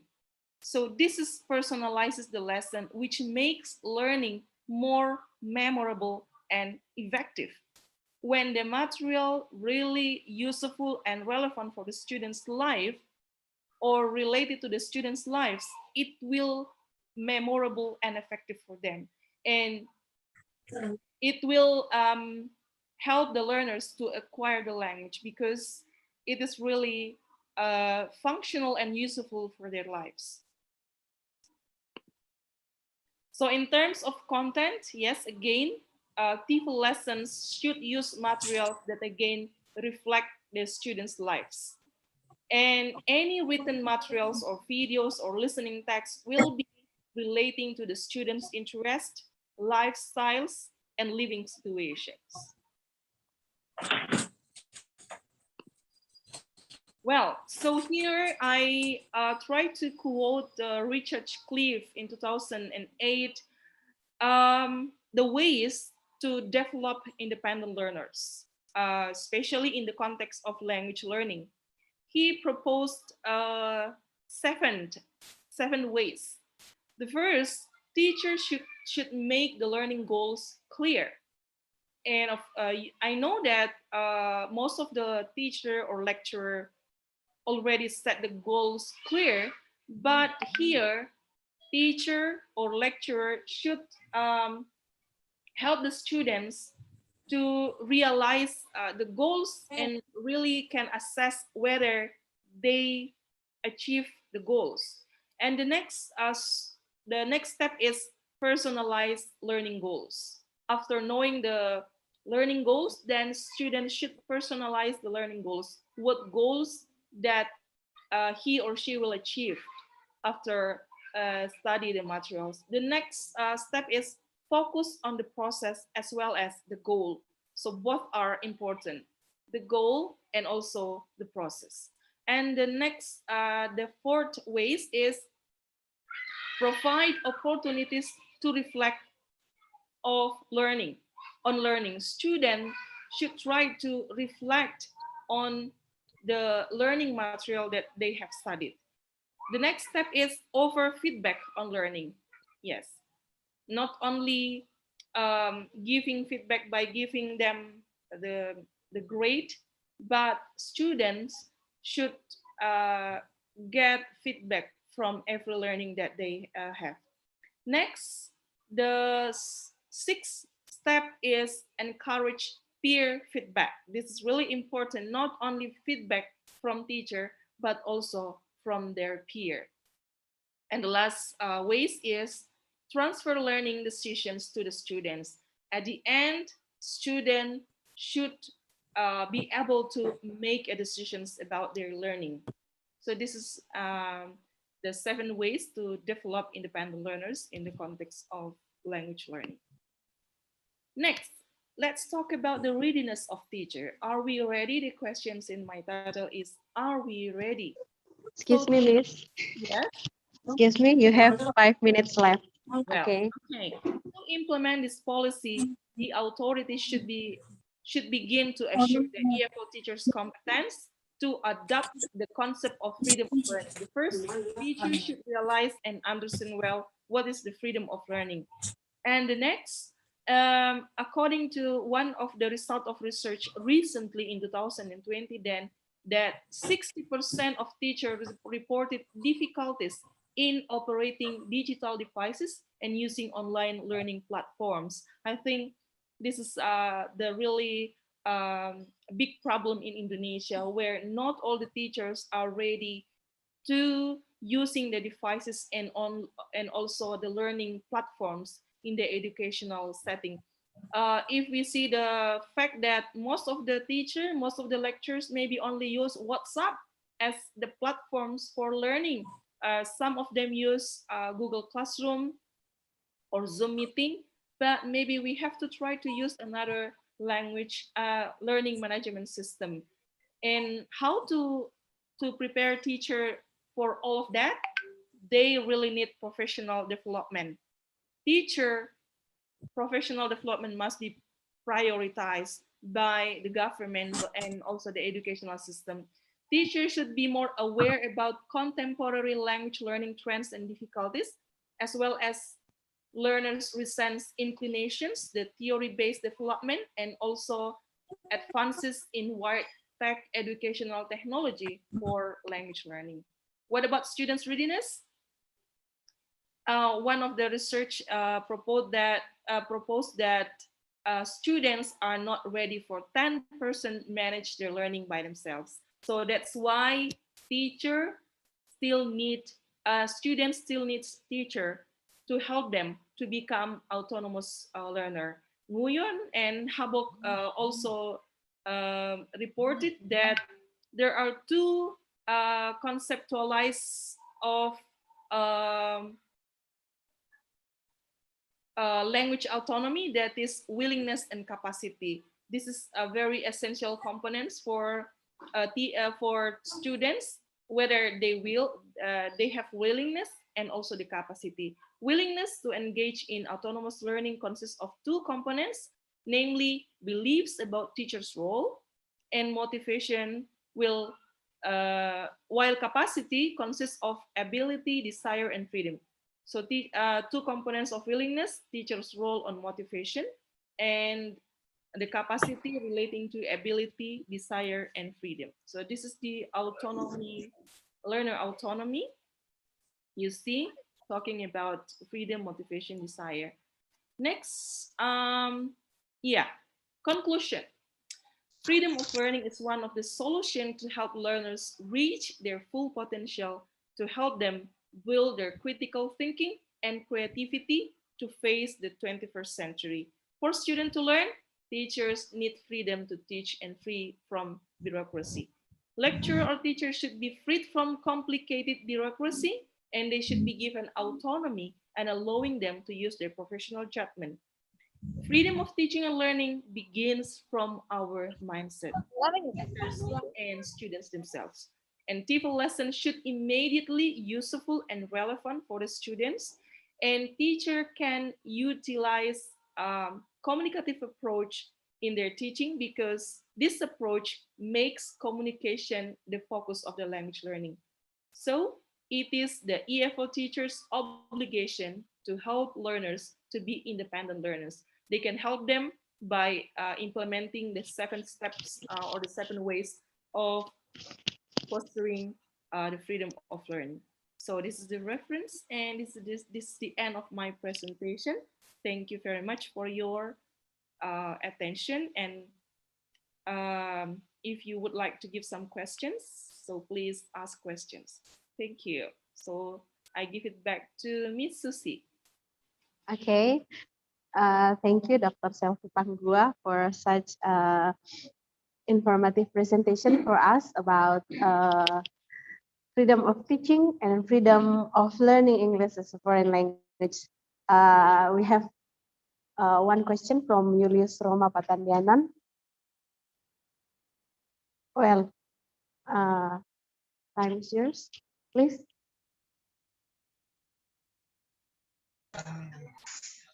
Hello, good morning for all. Good morning, my lecturers, Mr. Nero, Mrs. Selvi, and nice to meet you in this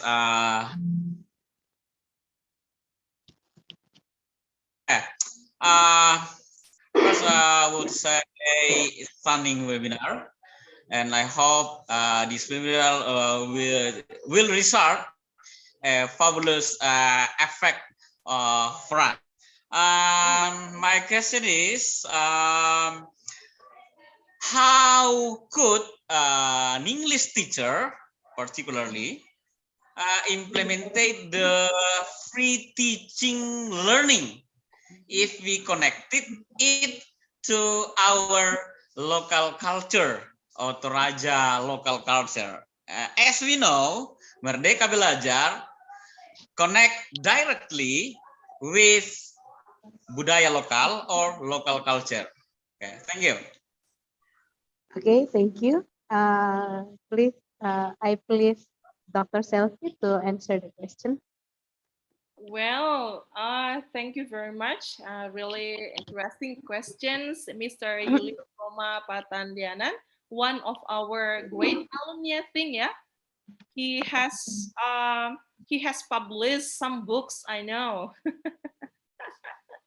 I'm jealous, really. You have published some book, yeah? Well, so when we talk about Merdeka Belajar, so this is a little bit different for Merdeka Belajar and Kampus Merdeka, especially for the secondary school, yeah, secondary school.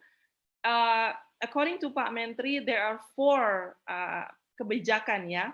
So the first about ujian nasional, the second about assessment, the third about RPP, and the last about sonasi. When we try to connecting with Merdeka Belajar, especially in English, and we try to connecting with the local culture, I think this is really suitable. Why? Because as we know that English we really need for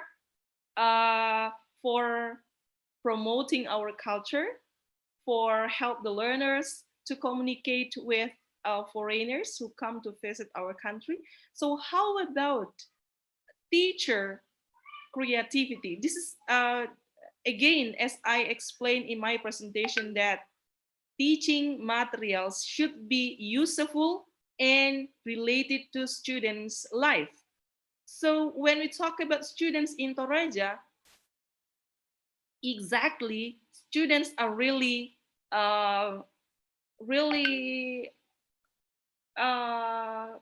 close to native speaker, really close to the tourists who come to visit our country. When we see in Bali, you see almost all the people can speak in Indonesian, even maybe broken in grammar or something like that, but they can communicate at least in communication with people who come to Indonesia or who come to this country. So I think that education in Toraja should try to put in curriculum, especially in the secondary school, the topic related to tourism. I mean, communication, something like that. So, Merdeka Belajar, this is the time, this is the opportunity for teachers to apply that. However, when we go back and connecting to the curriculum in Indonesia, so teacher really have complicated bureaucracy, and they have to make RPP, yeah, complicated RPP. But Kampus Merdeka give a solution. Only one satu halaman RPP, ya. And how to do it? Of course, there should be professional development, or there should be training for teachers for that, to implement this program of Kampus Merdeka Belajar, Merdeka Belajar. Again, so short answer, curriculum should put local culture, especially in the teaching and learning process, and it should be suitable and useful for the students, relating to their lifestyle. Whether the student need, of course, they need simple communication with the tourists who come to visit our country. Help them to be able to communicate in English, in a simple communication with foreigners who come to our country. Okay, so I think this is my explanation. Thank you, Madam. Or maybe please write a book about that, Merdeka Belajar connecting to local culture in Toraja. Okay, why not? And I have planned it, and since 2 months ago, I started to make a plan to write a book about Merdeka Belajar, how to be guru pembelajar. Wow, great. Wonderful. Okay, well, thank you so much for Mr. Ilyas Roma and Dr. Selvi Panggua. Again, give applause to Dr. Selvi Panggua for her very interesting presentation today. Yes. Well, this is the last of our first session for. I'm sorry, there will be one more speaker. Before I end my turn, I would like to say thanks to Dr. Octavianus, Professor Amang, Dr. Rigel, and Dr. Selvi Panggua for giving their time contributing on this national seminar. I'm grateful to be your moderator for this special occasion. Thanks for all participants for your for your active participation during this seminar. Give applause to all of us. Thank you, Miss Sesi. Okay, I'm sorry, we'll have photo session that will be led by Miss Rinilda. Well, open cam again. Oh my God. Now. Okay. All right.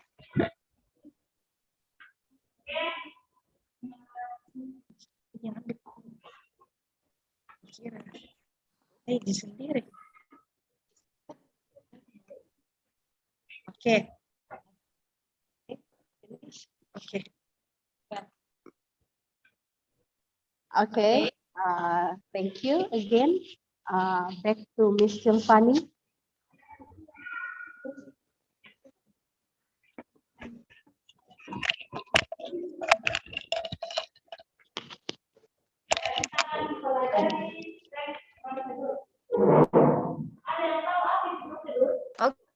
Thank you, Mrs. Sesi Tego Patanduk, SPD MPD, as a moderator for the 4 keynote speakers. Let us give applause for them. We'll enter second session or session, and let me meet Mr. Charlie Baka, SPD MPD, as a moderator for the next keynote speaker. Are you ready, Mr. Charlie? Thank you.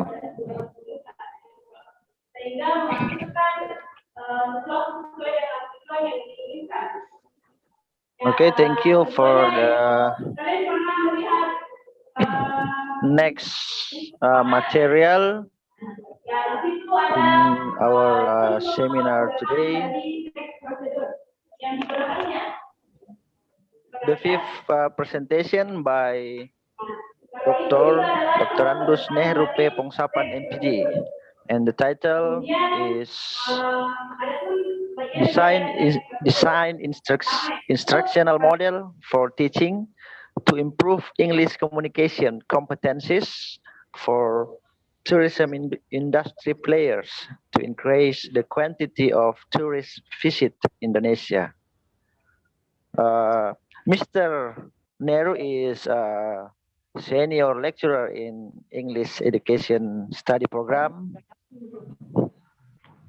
Okay, for not killing the time, I will give the time to Dr. Nehru Pongsapan. Time is yours.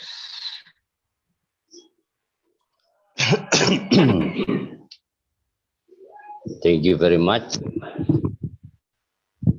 Thank you very much for the time given me to present my topic today for National Seminar of English Study Program, Toraja Christian University of Indonesia. Thank you very much for the time given for us as the community of this seminar, from rectors, the deans of education and teachership, to give the teams responsible to conduct these seminars. The Honorable Directors of Indonesia Christian University and his staffs, the vice rectors, economic, administrations and financial, students and research, and social or human social service. The Honorable Deans of Education and Teachership Faculty, the Honorable the heads of English Study Program, who always give her time to help the community to make this activity more successful. Thank you very much for the friends who always prepare their time to prepare the activity. And the Honorable all the participants, specialized for the lecturers of English Education Study Program who join this program and support this activity. Also, the Honorable all the keynote speakers who take role in this activity to share their knowledge to us. Yeah. Excuse me. Thank you. I share my material about The topic is design instructional model for teaching to improve English communication competence for tourist industry players to increase the quantity of tourists visit Indonesia. As the background of this title is, it is actually one of the national research competition, yeah, that conducted in several around 2 or 1 years ago. Yeah, these topics, the issue of this research is tidak kelihatan, tidak mas. Ini.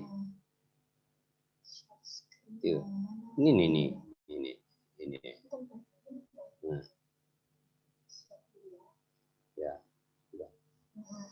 Ya.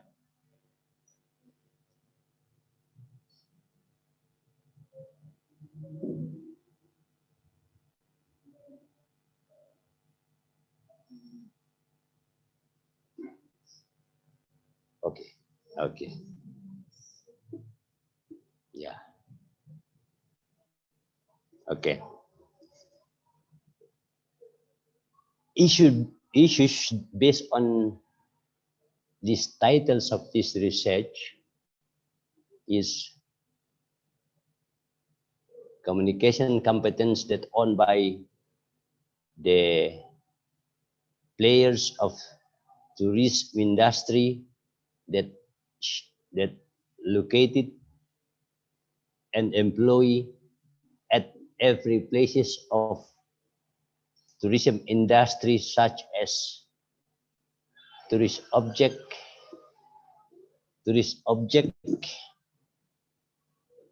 employee at hotels, and the workers as a tourist guide. Issues that I found, and also based on my experience several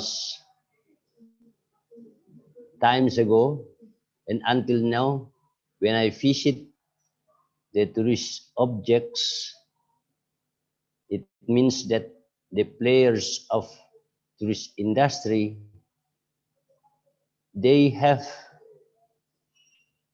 low competence in using English to communicate with the tourists or with the visitors who comes from the different nation and different backgrounds, cultural backgrounds. But actually, they come to a place to visit the interesting place to enjoy their life from the heart of daily activity, the exhaustion work done routine every day. They need to receive the information from the place they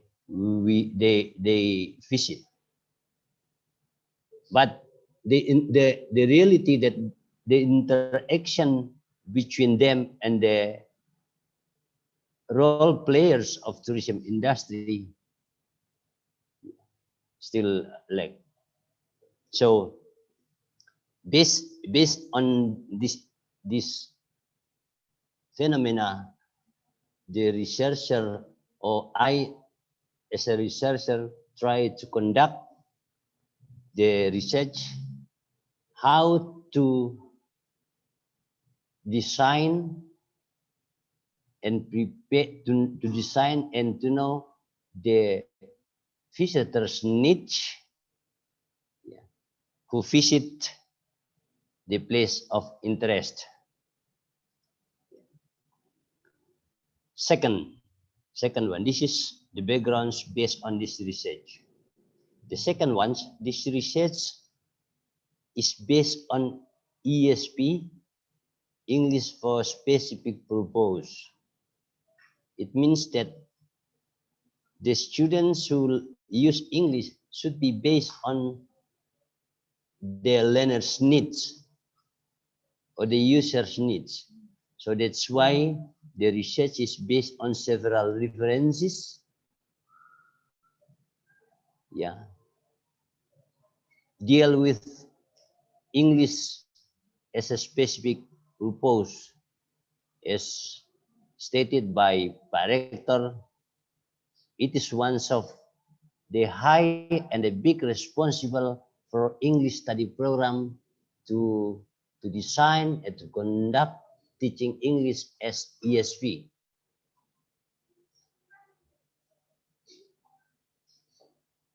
The review or the references are based on this research is the expert from the different university like Basri Wello and Dolla, two professors from State University of Makassar, yeah, with design the books entitled The Fundamental Aspects of ESP or English Specific Purpose. The second one, the ones of doctoral, namely Ratna, developing dissertations and article publication entitled Developing English for ESP course for tours and travel students based on needs analysis. The next one, Pongsapan, developing instructional material of English for nursing students as Tickets Toraja, one of the dissertations and also published in international journals. And also developments of English language teaching material for theological students and published at the national journals. Yeah, then the others research that published in national or international journals as the base of this research. Well, ladies and gentlemen, we move to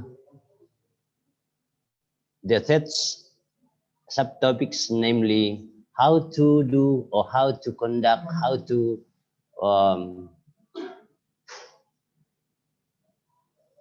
do the research in terms of the research methods.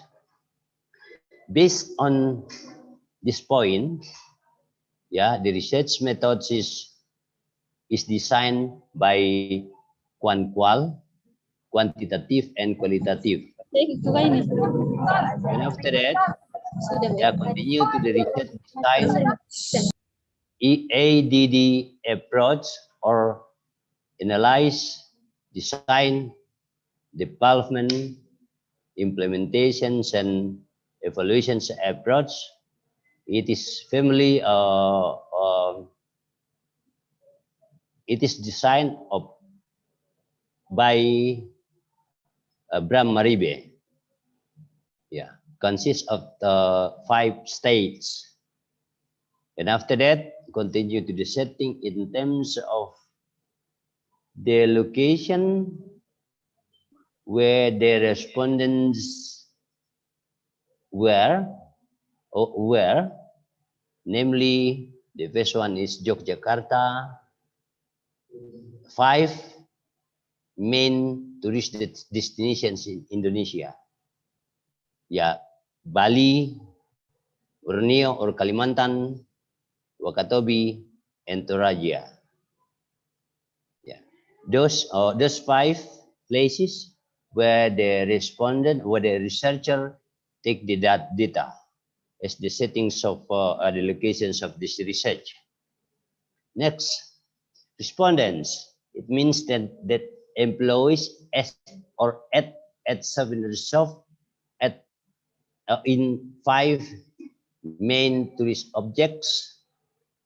the tourist guides, and the hotels that located at the 5 main destinations of mentioned of Indonesia, yeah, as the respondents.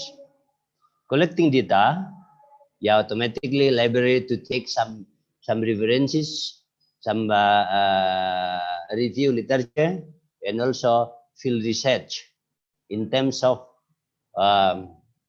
visiting these places, these 5 places, to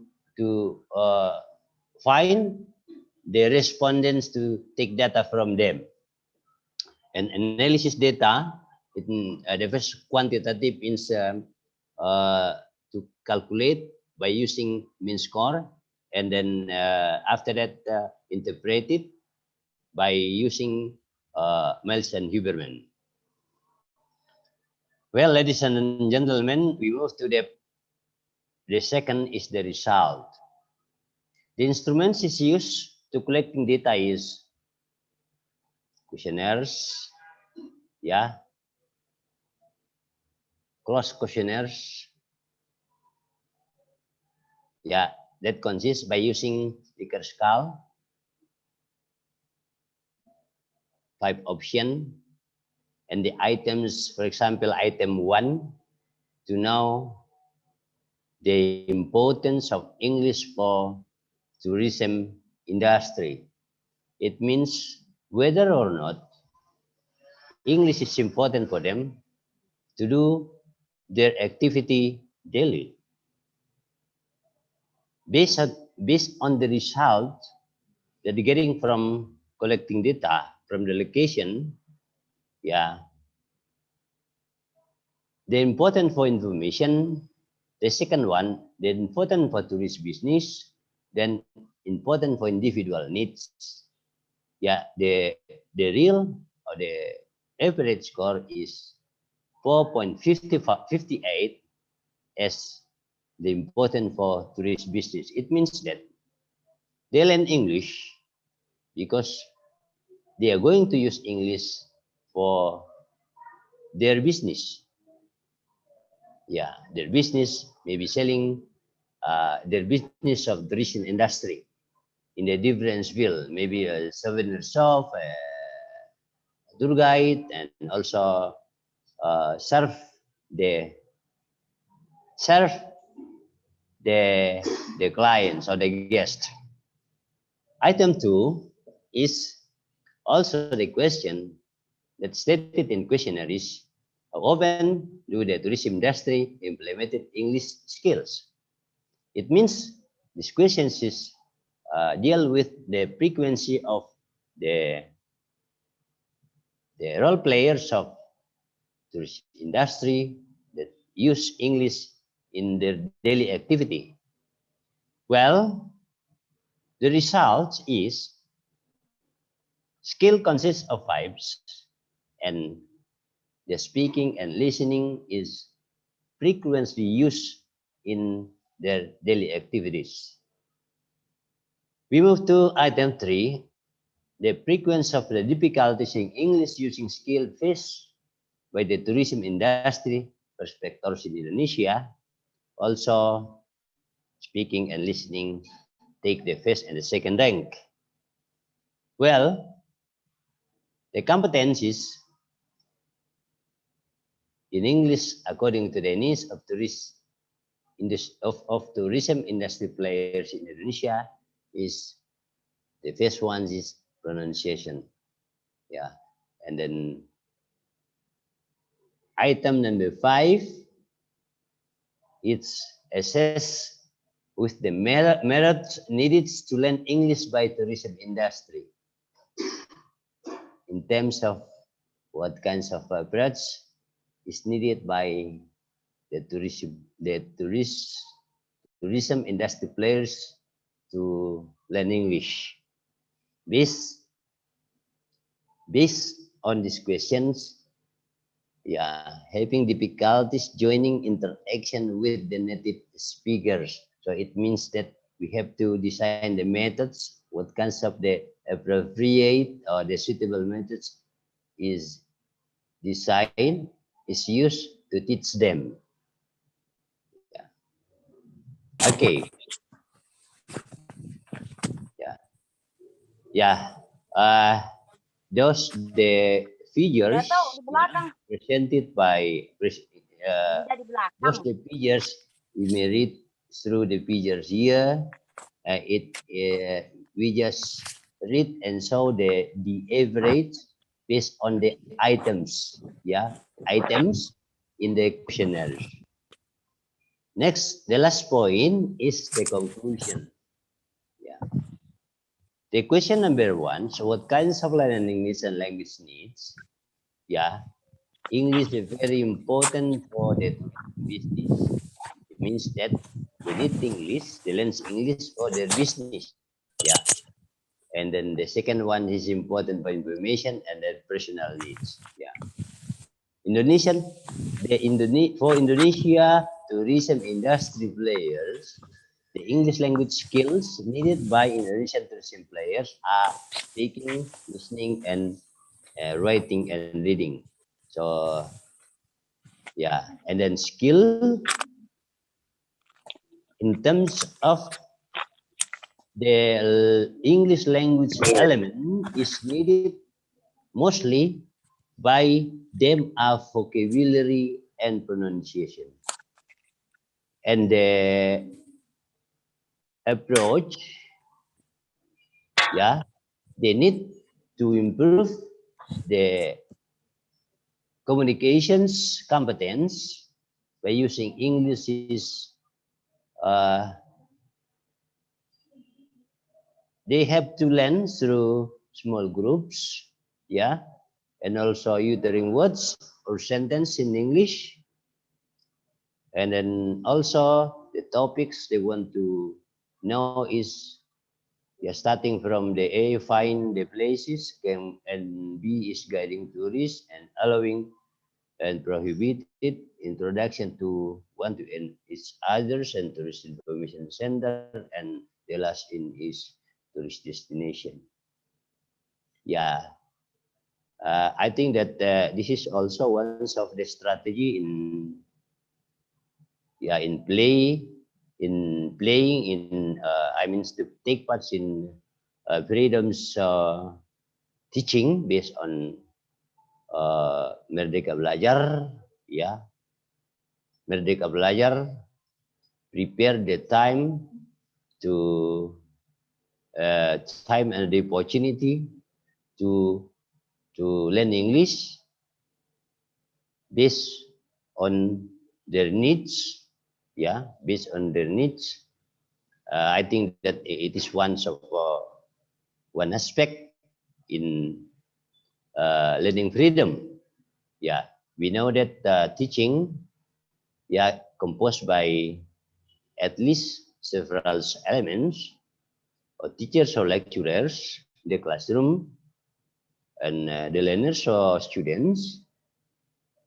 The way to transfer knowledge to the learners in terms of some different approaches, methods, models, strategies, media, yeah, either offline or online, and it is also one of alternatives approaches that we use based on the learning needs, on the materials needs. So thank you very much for the attention, for the audience, for the participants who still pay attention to this presentation. Thank you.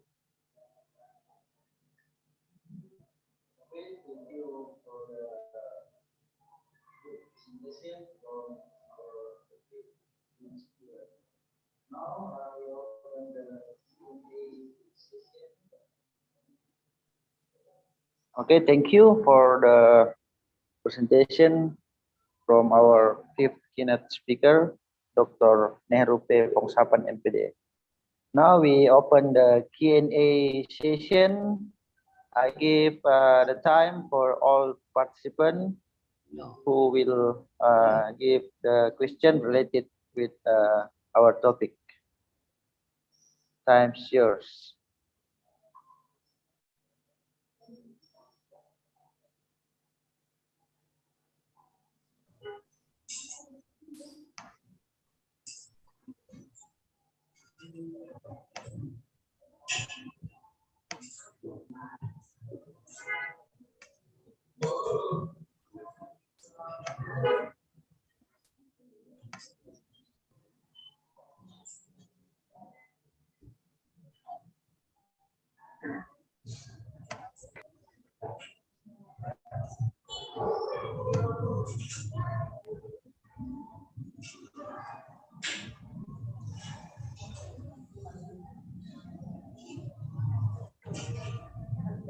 Okay, if no question from participant, we'll say thank you very much for our keynote speaker, Dr. Andus Nehru P. Pongsapan, MPD, for the good material for us. I hope the material can help us to understand how to improve English communication competence for tourism industry in Tanah Toraja and Toraja Utara. Thank you. We give applause for our excellent keynote speakers. Okay, I give the time. We will back to the MC to continue the meeting. Thank you.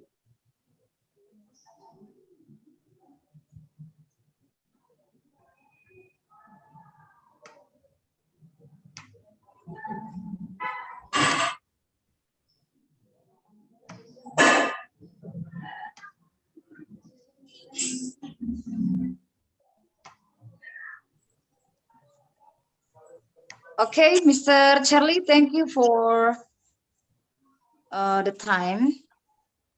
The moderator for the 5th keynote speaker.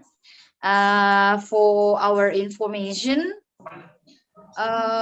it's about an hour. We will take a break for lunch or take a rest maybe. So we will meet again at 1 p.m. Excuse me, Miss. Okay, maybe Can we take a there's photo information session for first? the commuter. Photo session first, I think, before break.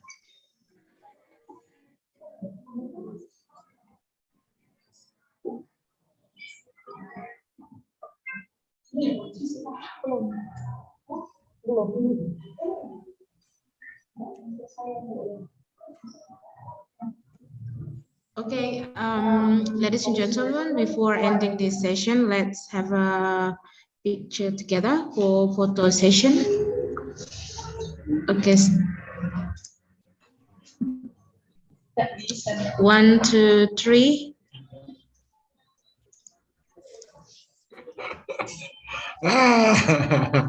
One, two, three. Again, there will be 7 slides, so yeah.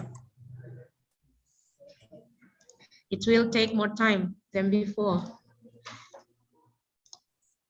Okay, number 3, slide 3.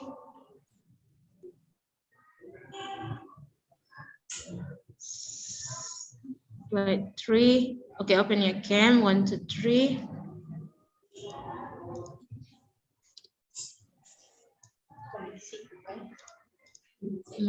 Slide 4.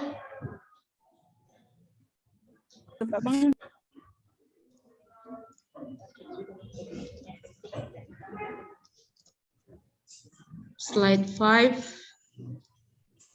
Slide 5.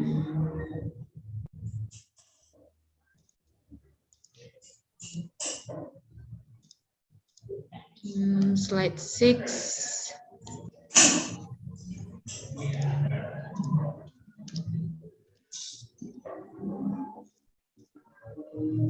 And the last slide.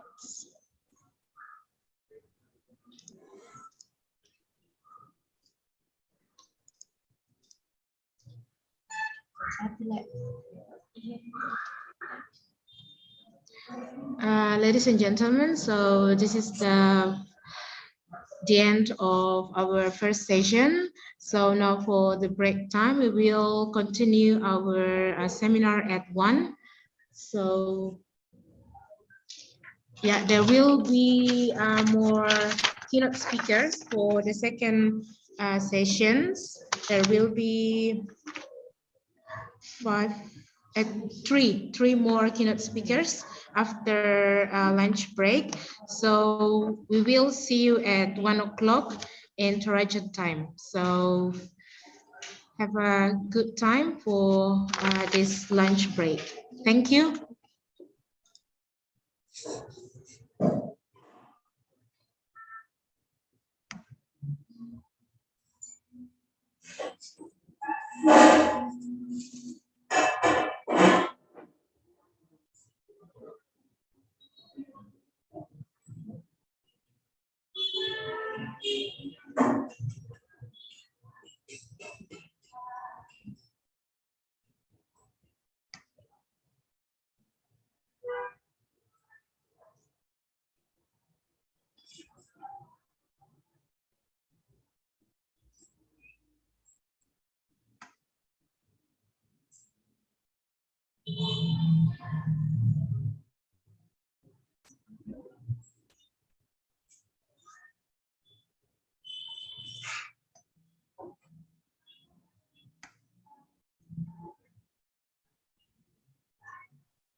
I can do this for you.